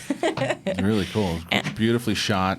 Looks. I mean, it's great. It's intense, man. Yeah, and so that's how I chose to open the film with like a kind of a moment, and then we kind of backtrack to the origin and That's all cool. that. I like that throwback. I get nervous on mountains. You get nervous on everything. shocked. Then you're a target demo. Totally. You're afraid I'm of scared something? of everything. No. Always. Once again, very excited. The movie's called Equal Playing Field, and producer, director Amy Rose Eisenbach. Very, very excited that you're able to come in here and talk about it. Thank you. Thanks and for your support. Equally excited that you are all caught up on Game of Thrones. Hell yeah. Because now we can really break down this episode. This is season 8, episode 4, and man, That's my dragon. Was that Ghost or? Try not to when do you that get- because the mic, for some reason, these mics are horrible today. They're popping. Jumping. Yeah, it's But popping. I'm awake now. And So. it can't possibly be us that are bad. It's the mics. It's the mic thing. Yeah, whatever's going on, it's just popping. But the episode following up the Battle of Winterfell, which I love that episode. It was number 3, that is. And what do you? I mean, It's everyone, turning into The Last Jedi, though. How so? You're not seeing the vitriol online? People are so divided with the battle for Winterfell. It's Really? like, oh my god, it's The Last Jedi. Why? It was too dark. We couldn't see it. Arya can't kill the Night King. The long night only lasted 1 hour. Like, what are they Nobody doing with really the Game died. of Thrones? It was awesome. You guys are morons. Yeah. Sorry. I don't know. True story. It's an opinion. Yeah, I'm not going to go as far as calling them morons, but I do. But I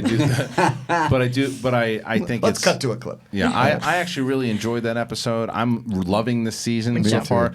And it's going down the path that I kind of thought it would. I knew that we were going to have this big, long scene, which is, if you treat this like a big movie, which it is, this last season, you get this big battle scene, and now we got to ease into it. And what they went from the tension, you hear Benioff and Weiss talk about it in the after thing, the tension in the room after how do you respond to just winning this big war?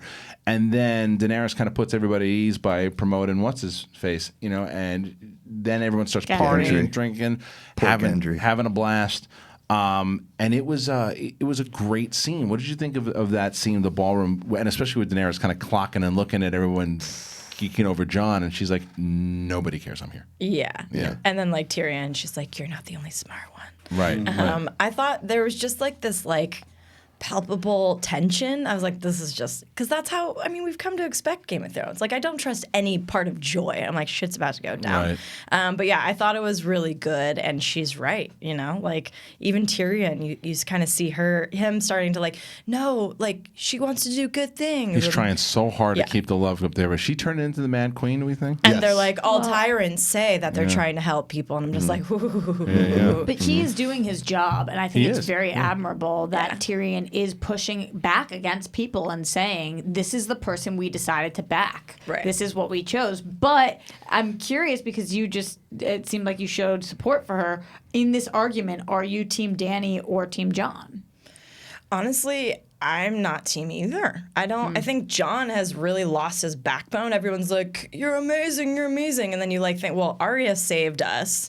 Like what? I get that he's like honorable and good. And then like Sansa from left field that we were all bagging on before. And like, it's funny how she like, the she had a secret great 5 line minutes. in this episode where had that not happened when she's talking. I would know. I would still be that little bird. Yeah. The Hound, by the way, crushed it in this episode. Yes. Everything. He was like the Hound. He's become the MVP of the show. I love him. He was and so their good. dynamic. Yeah. Would you leave me again? Probably. Like it's so good. The Hound Arya, yes, but that Hound and Sansa scene when they're having that conversation, they're going. Throwing back, he's like you said, Josh, when he basically says to her, like there's a regret there to where he's like, if you would have come with me and all that, and she says, no, it worked. It worked. It was so good. I want almost Can't wait to nothing watch it more again. than watching those two brothers go at it. Oh yeah, the Clegane Bowl. I want to see the Hound rip the mountain to living shreds. They're gonna kill each other. Yeah.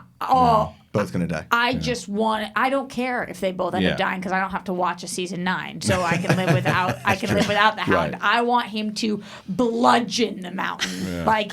Oh God, that mother effer. Do you think we're gonna get the helmet off the mountain and we're gonna see? Yeah. We're gonna go full Anakin Skywalker, ugly Darth Vader. Oh yeah. It's interesting. Yeah, I mean he's gonna be really attractive, actually. Yeah, so hot, blue and hot. I do love that they put Arya and him back on the horses together. Yes. What was it back season 4? Is that whenever it was? It was 3 or So 4. a lot of people in the comments or on different chats were like, "Why are they on horse? What are they doing? What are they casually doing on these horses? They're leaving. Who cares? Just let them. It's a television show. So We won't take an Uber. Wait, so was she on the horse with him going into the Red Wedding? So that'd be season 2, right? Weren't they outside the castle together on the horses? Yeah, you're Red right. Wedding, so season 2, right? Damn, is that long ago? Right. Jeez. But when they go back, first of all, you gotta feel for Gendry because he gets laid. Yeah. He gets that magical. We've all been there when the magic takes over. The Red Wedding season 2, not season 3. Red Wedding is end of season 2. Season 2. Wow. Yeah. Still scarred from it. Yeah. Still crazy. scarred. Yeah, because Rob Stark is, Yeah. So, but he gets that magical, you fall in love with the girl and you keep texting her and nothing. You're You beautiful. call, you text, you It was call. season you 3, text. by the way. Nothing. It It was. was So I season was 3. right. Season 3. Because the Purple Wedding was season 2. The Red Wedding is season 3, Yeah, right? because there's a picture of the Hound and Arya from season 3. Okay. But what was it? What were Oh, you the saying? Purple Wedding is season. 4? Wow. See, I did a rewatch and it's Yeah. still all blurring together. Well, oh there's yeah, just that makes so sense much though that because obviously happens. she's with Joffrey then. Yeah. Of course. Okay. Okay. So.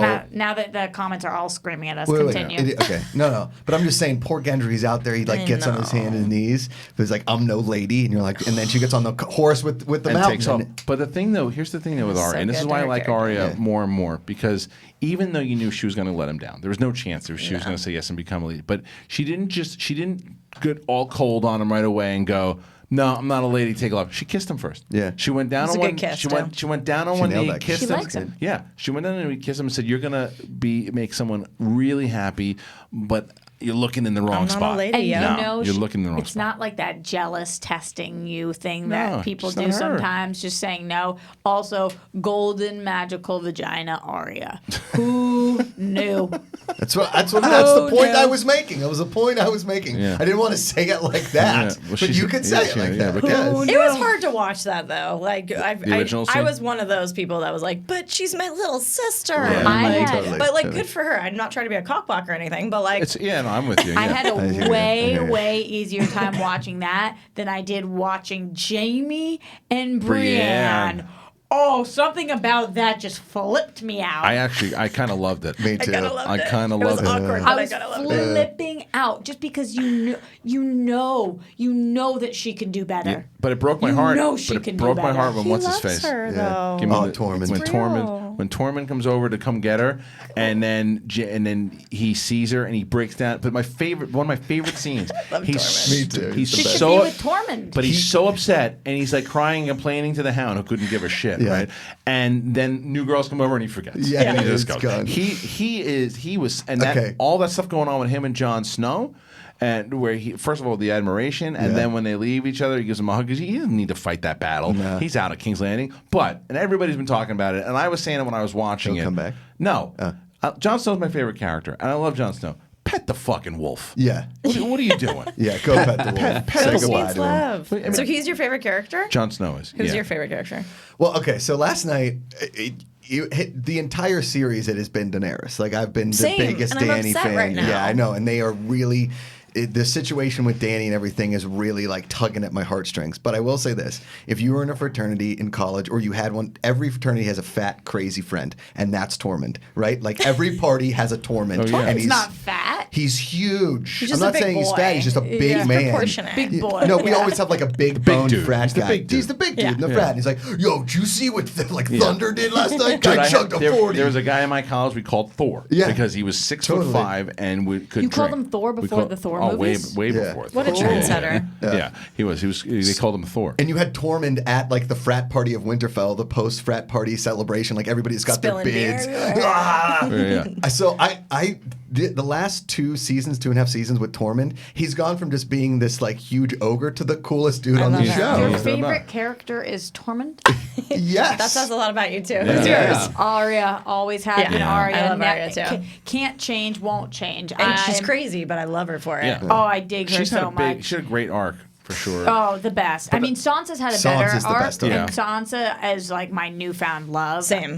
She's everything. Yeah, but see, the reason why I'm still Boss. sticking all my support behind Jon Snow is because I feel like Jon Snow is becoming, whether it's Avatar or Endgame, or he was the big popular character that everyone loved because you see what he did, and now because it's cool not to like him anymore. Is it? A lot. That's how I feel about Dany. There's a lot of people that feel that for Jon Snow, it's because a lot of what you just said, because he's overly good, he's too good, I see it all the time. Some people are like, oh God, if Jon Snow's sitting on the end of the throne by the end of this, I'm not going to watch anymore. It's like But you don't have to, it's over. I like how good he is. I like that he didn't. But what did he do in Winterfell? He like stormed out, and then they all got. He He got really, on a that's- freaking dragon. That's not the point of a king. And Yeah, he got on a dragon. I will say that I think it's a would like massive to. missed opportunity if Jon Snow is sitting on the throne It at the feels end too of this. safe. I think it's a not great play. But before 2 weeks ago when we were reviewing, I said there's a 0% chance. The way that the show is going, there's not a 0% Well, especially last night. chance. Let's talk about that too, because the politics of it. That's why Game Right. of Thrones is also so amazing. Yeah, we have these great battle scenes, but it's the politics Right. and the way that they execute the politics, which is just bar none. Cersei and they last did, night. yeah, man. Last night, all of that what they did. Queen. The way that they set that up with a secret. I love to hate her so though. much. Yeah, me too. Let me ask you Yeah. about the secret. Yeah. If you are Sansa or Arya, more likely Sansa, are you telling Tyrion or no? If you're Sansa, you got to. So you are Sansa, you're telling. She doesn't trust Daenerys. She doesn't. That's in her policy. Josh, But betrayed her yeah. family after all that. And know. Bran, can we talk about how worthless Bran is? There's got to I be know. some kind of a payoff for Bran. But are you telling if you're Sansa? Oh, 100%. Amy Rose? It's really brutal because Jon is that guy that Yeah. you want to keep the loyalty and the trust because he is pure. But like her hatred for Dany, trumps her support of her and own her family. love. So and you her would love tell? of the North. I would like to believe that I wouldn't, but Yeah. Mark Reilly? And Tyrion is a good guy. You Yeah. know, he really is. So if I was going to tell someone, it would be Tyrion. What would I tell my family? Yeah. Basically tell Sansa and Arya? No, not if No. you're Jon. If you're Sansa Do and you you just tell found out, do you Tyrion? tell Tyrion after you promised you would not? No, that went past family. Yeah. Yeah, it's brutal. I think agree. I from agree. first of all, but you asked me if I was Sansa and all the stuff that she went through Yes, and the and you loyalties would. and what she's doing as far as like she's got to protect the North. She isn't responsible for the Right. North itself and her protection. She doesn't feel. I can't speak it as this Christian watching like what I would do because I know everything else going on. She knows what she knows, and she's also a student now of Littlefinger. Oh, and yeah. all the things that she's done as far as her goal is to protect The North. Yeah. And her goal is to say, I know what Jon Snow, whether he likes it or not, he's going to be the king. That's going to help me out a lot more than this girl. So yeah, I got to tell him. So And as she far has as a right that to goes, not trust Danny. I mean, look what's Yeah. happening. Yeah. So, Yeah. So Danny's weighed making it. really bad moves right now. she's going on. She's just going on passion, and she's going on revenge, and she's going on anger. She's not doing what she did so well with strategy and listening. But What about going that on- last look? That last look of the episode where all the yeah, shit goes she's down, pissed. and her head's cut off. And she's and because right before, and Sender's basically saying, Yeah. light him up. Yeah. And she's, all right. That was such an epic scene. know. I thought they were going to shoot Tyrion. I was like, oh my god, is this happening? I'm surprised they didn't. though. Like, why didn't she? Yeah. Because that's what she wants him to watch his world burn. Yes. Yeah. And I can see it's that. all a mental game. And I think that usually, right before something happens on this show, at least, I can usually predict what that is going to be. When Missandei is up there and she gets that chance for a final word, I'm just sitting there. It felt like an hour. Yeah. It was really It probably did, 3 yeah. seconds, but I'm sitting there thinking, what is she going to say? I Right. had no idea.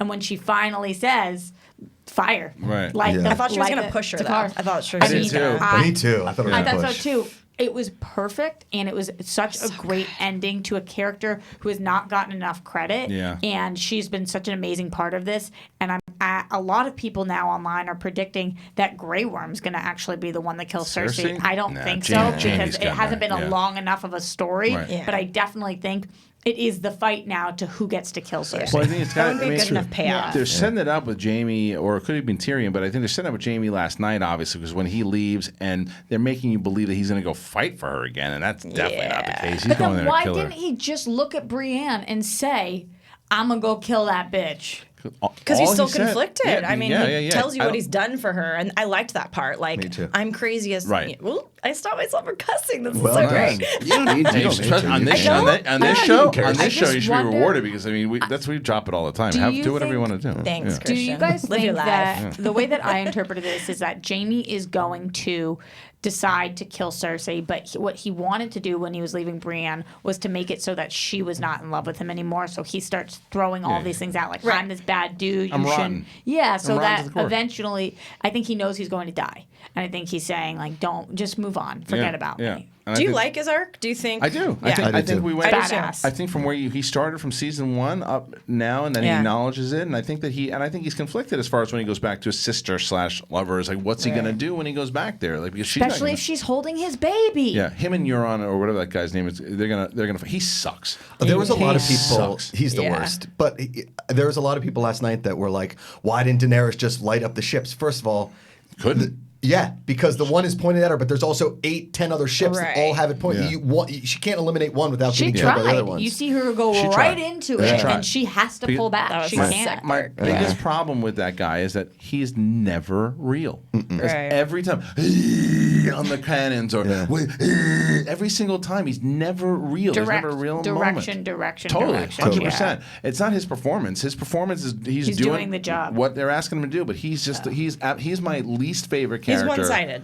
Of all time. Well, Yeah. it's a bummer because I was going through all of the villains last night and making a list of the top 10 villains from Game of Thrones. And right now, we are in these final 2 episodes. And other than Cersei, he's supposed to be the big villain. Right. And he doesn't Joffrey make it. was way better. Totally. He doesn't make the top 10 list. And now we've got down to the final villains, and it's Cersei and him, and he's not even close to a top 10 villain on this show. Maybe that's And he the looks like point, Percy. though. And he does look like Percy. Maybe that's the point. So Cersei can really be like that end-all, be-all enemy. I mean, it's going to be satisfying when Yara kills Euron. Please. I love Yara. But me too. Yeah. But I think that if he were to overshadow Cersei, I think that would be a real tough part of the show. I think you're losing a lot of what Cersei is there as the big bad, the entire show. Totally, but I don't want him to overshadow her. I just want him to be chill. Like, Yeah. just chill out, man. Yeah, I think Stop you making still- that face with What your do you- mouth. Yeah, I think he could still be. Some people might like that face, Roxy. She could still be the big bad, and even without having him be such a he's a cartoon villain. He He's not, is, he's not yeah. even real anymore. What do you guys think When about he the finds theory? out she's pregnant. Yeah, by Jamie's good. By But Jamie. he doesn't know that. I know that's what I'm saying. When he does. Maybe that's what. Maybe I think they're gonna fight. First, Those two. two theories. Get your thoughts on them. One is that the baby inside is an imp that kills Cersei in childbirth. In childbirth. I've heard really this. interesting. I've heard it a ton. It's a big theory that people have. It's just not And- it's too far away. It's too far away. Yeah, She's not. She's 2 not. episodes. She's not that big. She's not that big. Yeah. Oh, we don't know. There unless could be a unless she fast survives. forward. Unless she survives, and that's how she dies. Yeah.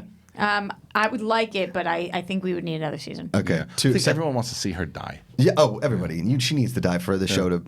Two. What do you guys think about the theory that the Westeros is in such debt that Tyrion goes back to whatever, gets all the gold and buys the Golden Company away from Cersei? That's like a thought that's probably what's going to happen in next episode, is that he goes and offers the Golden Company more money because they're hired mercenaries. Right. They're whatever, and that's how he gets, interesting. That'd and be that's how he cool. gives them the money for Highgarden too. That'd be to cool. Bronn. Yeah. That Bronn scene was pretty cool Right. though too. That was I liked pretty that dope. scene. Bronn. Do you guys think he would have actually shot him? If they weren't going to pay up, yeah. he's been consistent since day one. I like him a Yeah, lot. me He's a too. mercenary He's a great too. character. Yeah, he's awesome. I just this sounds sick, but I want more of our mains to die. I want more drama.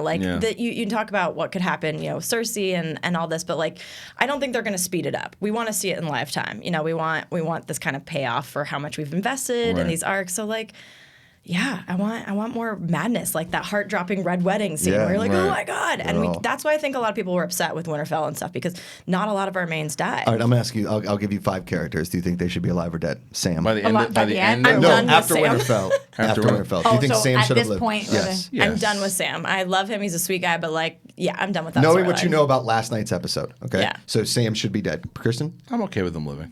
live. live. Gilly Mark? should be dead. She's next. You don't like that Gilly's pregnant?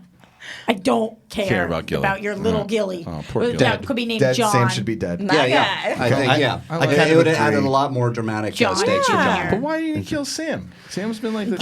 He's a good guy. But Yeah, why didn't you kill? He didn't need to die. Yeah, she loves Gilly. She loves Gilly. Clearly not a favorite. Gilly fan.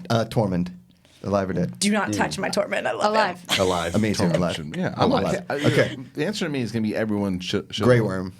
He should die. All. You're saying she's talking about Winterfell. I'm talking about after the Oh, Battle of sorry. Winterfell. Yeah, Okay. you think he There's should have been nobody. dead? I'll yeah. fast forward here. No, 'cause that's Nobody part of that the storyline now. nobody that is alive. Do I think should have died? Yeah, Okay. I think they did it right. Me because, too. Because they're telling them a story. They're telling them. I think Sam should have died for sure. Yeah, well, they lit In up. Winterfell. They lit up everybody in that scene when they showed all the thousands of people. They really the scope of how many people they lost. But they showed you we did lose some big people. Like if you watch that show, we did lose some big people. Especially you looked at what some of these people meant. You look at Jorah. Jorah got me. Yeah, Oh, man. Yeah, so that was a big debt that worked That's for a me big and loss. felt the stakes. I think in the final 2 episodes, I need Sansa, Arya, Jon, Cersei, Tyrion, Dany to all be alive. Okay. For the last episode. I need them all to make it to the final episode. yeah, I'm with you on that. Bran can eat dust. Don't care. Bran. But we're gonna lose someone important, or we're not gonna have that Bran. emotional connection. No. Well, he's not important. yeah, next episode you mean? Something Yeah. has Gilly. to happen with Bran. There has to be a payoff with Bran. You don't for think this It's to over. make sense. I don't thought Bran's want- payoff. I thought Bran's payoff was with the Night King. I It's don't over. That want was it so anymore. lackluster. Arya saves the world. He's like, nice work. Yeah. I don't think. Oh, I yeah, what think about we're. Theon, by the way? Theon, the fact that he was gone, I think I that, liked his redemption story. But when they showed him last night on that episode, it's like that got me. That one got Yeah. me Yeah. also. The only Bran moment that I've ever cared about happened in this past episode, though, where somebody says to him, I'm jealous of you, and he says, why? I mostly live in the past. Yeah. And I was like, all right, that does bite, bro. Like, Yeah.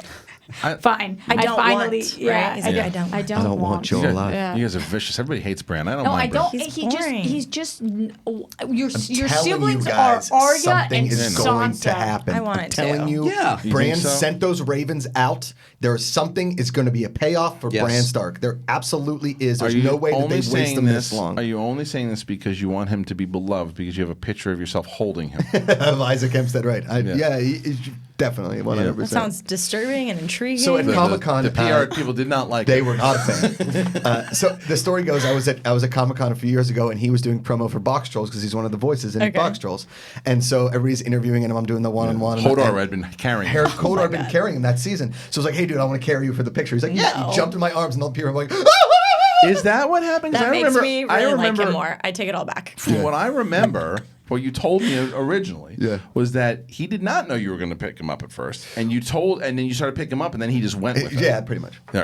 Because that was the one where the Pierre was like, "What are you doing?" I like that a lot. You're so in the wrong in this situation. Totally. Yeah. Okay. Yeah, I'm not saying I'm no. not. He said it at the time. Oh, He's like, don't touch me. No, but he went to pick him up, and then the kid just went with it and jumped into his arms. And then Pierre's like, "What are you doing?" Alex, I'm gonna find the picture and Please maybe do. Find it. drop it for See if you. we can find that. But that was a while ago. But anyway, going back into just the fact that Jon Snow wasn't there. Oh no, we got to talk about the dragon. Because when He those went dragons down so fast and hard, man, like when the blood So many theories out online about the dragon, though, about the turning dragon it into a being- sea creature or something, right? No, that also, but that the dragon being cool. pregnant. People think is that where the it dragon come- was is that- possibly Is that what pregnant. Euron's looking at in the trailer? You think? That there's dragon babies that have now been born and are like coming out of the water. Something's going on. That would make it a lot more interesting. For Yeah. sure. Something's going on because he, like you said in that trailer, then for next week is that they look terrified about something But coming in. I think from that trailer, all that's coming is Drogon. That's what you could think, but Yeah, but maybe not. Some of the theories that I had seen was that it's not, that it's something else that came out of that water. I couldn't believe how quickly they killed that dragon off. Quick. I mean, that's one of Yeah. the biggest deaths we've ever had. I And know. boom, down. What's funny about that is I only thought we had Drogo left. That was I sort thought of the Drogon was the prediction, only though, one right? left as well. Yeah, I thought he was the only one left. Because at the end of Winterfell, you Right. see that he's alive. Right. And it's like, oh, we still have one. Now we don't. Okay, so question for you, because in the history of the show, the finale is not always the big crazy one. It's like the second to last, the third to last. Right. So do you think that they're going to save all the drama for the final episode? Yes. Or so you think it's going to keep building? I think we'll get some big moments in the next episode for sure that leaves us with a, oh my God, to where you have to tune in. Yeah. Not that you weren't in the first place, but because they're going to give you something really big. And leave but it all the shit's going down in the on the finale. last. I think that next And episode. then we're going to might- need a support group and hug each Yes. other. Mhm. The penultimate episode might be the best episode of all time. I Think so? I think that they might really, and then the last one might be a little bit of cleanup, like figuring out politics of Yeah. who, what, how. It happens with the show, you know? I love the season so far. Me it's, too. It's unreal. Yeah. And again, it's an opinion. If you don't like it, that's fine. But I don't get it. Yeah, well, there's some I people don't I think get are it. just looking to hate it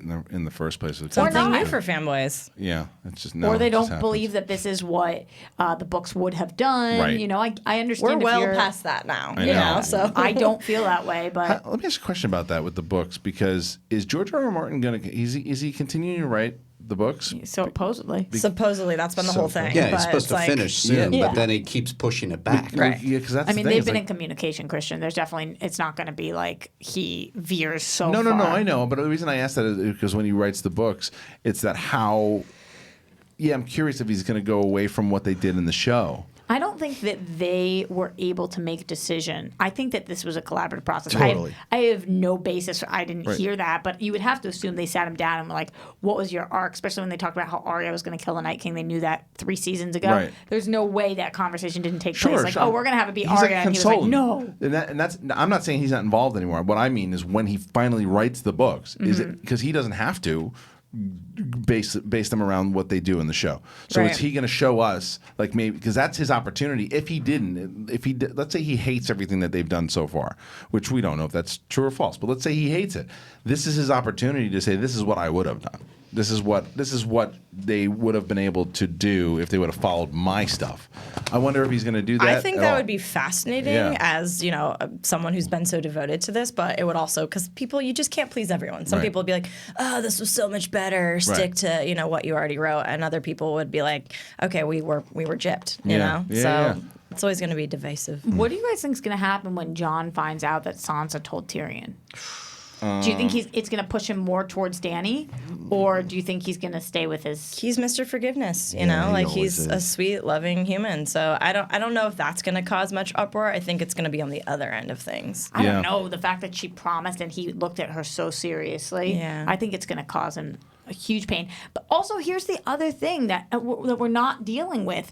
You're still, and I know I'm the incest queen, but we're still. You sure you want to go around? Trust me. You don't know the conversation that we had with I this. probably don't want Yeah, to. you don't think you want to. Apparently, I'm pro incest, so you know it is what it is. But the way Dany's looking at this, she's chill AF about it. She's Right. like, "Fine, I'm banging my nephew. Who cares?"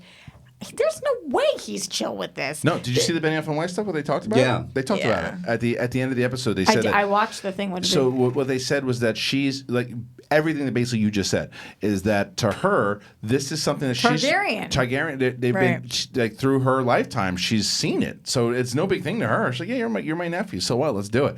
And he's like, that's weird.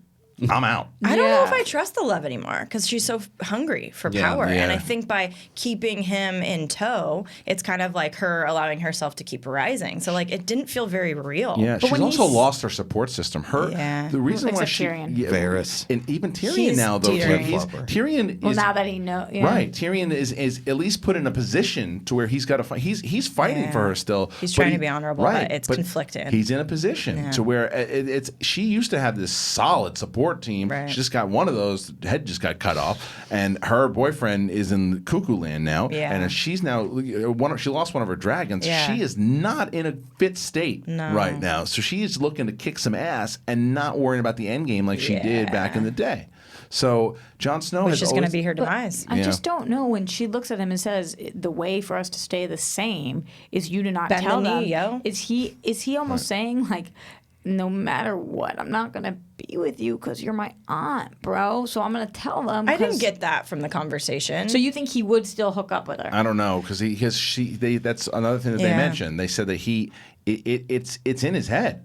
It is in his head. It's in his head. He Which still loves is great. her. It makes me like Jon a lot more. Yeah, he still loves her, but it's in his head. Like it's like that the fact that he's got to tell his family. I mean, he's got a lot going on right now, and because the thing was, he stayed true to his word. Because that's why everyone else is saying, "Well, we're not fighting this fight. We're out. Me and Gilly are gonna raise our family. You do what you got to do." How cute. But he's out. He's like, "No, I gave her my word, and we're out there to fight this fight." What's the point of that? If we're gonna name it John, I hope it's a girl.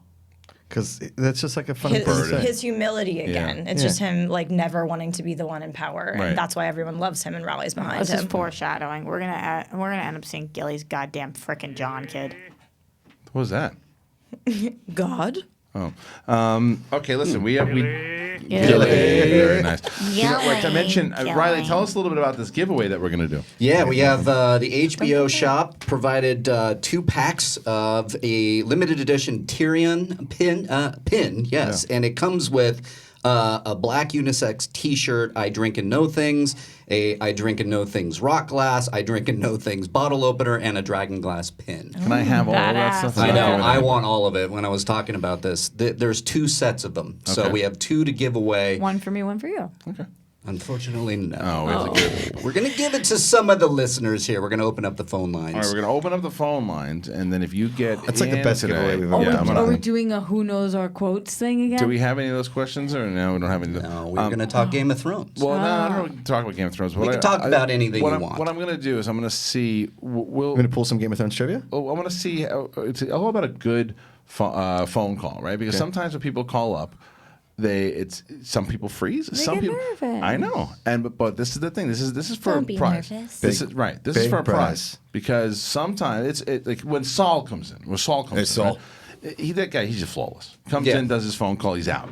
If we find like a Saul who comes and has a straight conversation, at the end of the conversation that I have with the person, I'm going to evaluate whether or not I thought the call was good, and then I'm This going to give him is some. so mean. I know, but that's part of it. That's Oh, so Game of Thrones. It's Game of You Thrones. win or It's you Game of die. Thrones, yeah. Game of Thrones. All right, so and I'm giving the person on the step out line and a call? chance. It got to be a good call. Can I just step out and call myself? Yeah, and right. win this prize. There should be. Andy Rose crap. Yeah, there should be no stumbling. There should be no ums. There should you have a clear cut phone call, and I'll say to the person, I'm going to start. This is Game of Thrones. It's Game of Thrones too, We and want a make sure good they're Game of Thrones U.S. question. We got to make sure And you they're gotta- U.S. Yeah, you got to be U.S. based. Otherwise, Yeah. you got to hang up. But so I'm going to give the person. I'm going to ask them their name. They got to say where they are, where they're calling from, and then we're going to ask a question, and we're going to see if they can win this big prize. And you can't breathe, or Kristian's going to eliminate you. That's so. right. All right. So, all right, you're on Collider Live. Who do we got?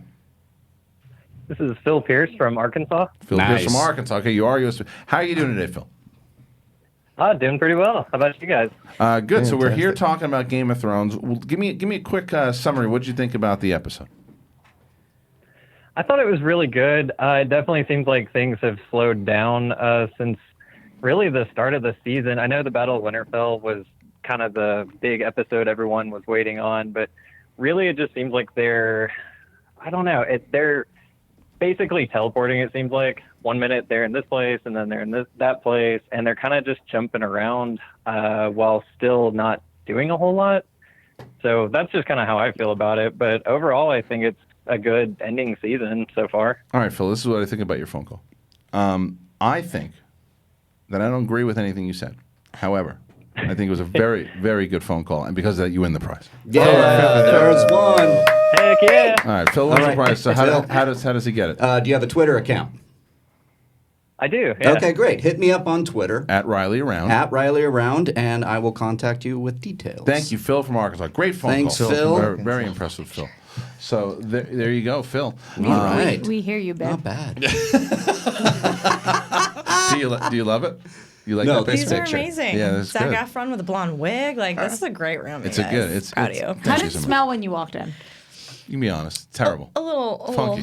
stale. Yeah, okay. Yeah, it's Stale not is the a good best. word. It's because there's no windows. Is in it bad? It's not good. It's a, Stale. it's a, But there's it's a- passion happening in here. It's a, so no, it's called okay. it's called a stink box. It's atrocious. It's a passion closet. Yeah. I can get you a candle if you need it. I don't know how Honestly, safe that would thank be. you. Yeah. All right. Some incense, maybe? Maybe not incest, Roxy. Oh. Incest. All right, let's boy. let's That is get. close. We'll get to another call here. Get another call. Not right now, I Derek. can't believe we got one more of these Got things one more, we can from give the it away. HBO shop. All right, Come now, on, everybody. Now, as these calls are coming in, remember, You do what- obviously scared them. no, but look what Phil did. Phil came nailed in it. and Phil crushed it. crushed. Can I be honest? Yeah. You didn't love Phil. Based off the rules that you set, Yeah. multiple times he said, multiple but times he said, I don't know. I don't set those rules. I don't agree with the rules you set, but based on the rules But you it flowed. set, But it flowed, and as long as it flowed, I was fine. It's sometimes people call in, they get nervous. And I don't mind if it's just a normal conversation. I don't mind that during a normal conversation, but when we're trying to do a contest here, you can't do it, and it's not good radio. So ruthless. very true. Ruthless. thank you so much. Someone the one sometime. thing about It's like, Phil's would you say Joffrey ruthless or Ramsey? Joffrey, you're not Ramsey status. How dare you? That was an insult. you offend him a little bit. Oh, You yeah. offend him a little bit. Okay, fine. Ramsey's the king of the ruthless. Okay. Records. And you're Drew Barrymore in the first scene of Scream. Thank you. Fine. Anyway, let's get it. you. let's Do you get- think that there's a It's lot of pretty time solid. It's a jumping good as per scene. Phil's thing? think I understand what he's talking I about. get it. It's like I thought it was more. They were guilty of it more last season. Yeah. To where it's like we need to get to the other side of the world. How do we do that? Jump cut. Yeah. Yeah. Right. Yeah. I get I it. understood where he's coming from. I but- think sailing is a lot easier and faster than it is on horseback through the land. Not everyone has a dragon, you Yeah, know. right. Cody, Or a Cody, whale are you with ready? legs. Okay. All right. So remember, all right. Do you very excited with the button? Do you like that button? Do you want to use that button some more? All right, fine. Let's now get to the phone call here. Now you have a shot. If you know the rules, you know the. So let me just ask. No, not your name. Anything else? Do you know the rules of the contest? Yes, I do. Okay. And your name? My name's Kevin. I'm from Fishkill, New York. All right. New Yorker. Okay. So all right. So we're gonna ask you, who do you think is gonna die in the next episode and why? Go. My top pick would probably be Grey Worm because I think even though he was able to kind of hold it together when Missandei died, although I don't really think by much, he might have that snap moment and it might cost him his life, but he's gonna take in a bunch of dudes with him if we do indeed get a battle next week. I got to tell you something. I'm very impressed with our callers. Me too. Solid. You So impressed. you win the prize. Yeah. So you also get the prize. Make sure you You're hit not up. even at Joffrey level now. Right. You think I'm being too nice to people? No, that was a good call. I Those think were you two should good be calls. nice. I think you should be nice to people, but based off the rules that you set, Right. no. They followed it. Right. So you're I thought they were She's pretty Cersei. damn She's good. Cersei. Yeah, You're going straight full up Cersei. Yeah. Shame. You are. You're not. didn't- You're not getting the You pin, are. Roxy. Shame. You I are. didn't set these rules. I'm Yeah. obviously Arya. Yeah, you are. So do me a I'm favor and clearly take the ice tormented. queen Don't out do with that. you. Coming Yeah. for your mama. All right. Well, do you that got to me. the prize. So he's gonna hit you up. Hit me up on Twitter, please, at Reilly Around, and thank you very much. HBO Shop, and remember, HBO Now, Game of Thrones Season 8, streaming there now. What is Bang. fish skill? Like it's like up near the Catskills, I think. Probably. Really? Yeah. Do you say that because they sound similar? Well, unfortunately, we don't have time for geography, but we do want to say goodbye to Amirose Eisenbach. Rose. You need to do this more. You need to come by and hang out with us for anytime. sure. Make sure you follow her. Make sure once we can, we're going to everybody will watch the movie. We'll to find out more updates about the movie, to find out more about Equal Playing Field. Check out Amy Eisenrose. Eisenrose. Sure. I kind of like that. Isengard. Amirose Eisenbach. Better. Make sure you check her out. For the whole crew, we are going to be back here tomorrow doing the same old, same old. We got any guests tomorrow? David Dasmashian. David Yes, Dasmashian is yes, going back on. yes. First repeat guest. We're excited about that. We're going to talk to him about his new role in Suicide Squad 2 or the Suicide Squad, whatever you want to call it, tomorrow. Deuce. Roxy's like, well, the official name is the Suicide Squad. Fine. We'll talk about it tomorrow. Yes, that is literally what I was Cut going her to say. off, Cody. Cut her off.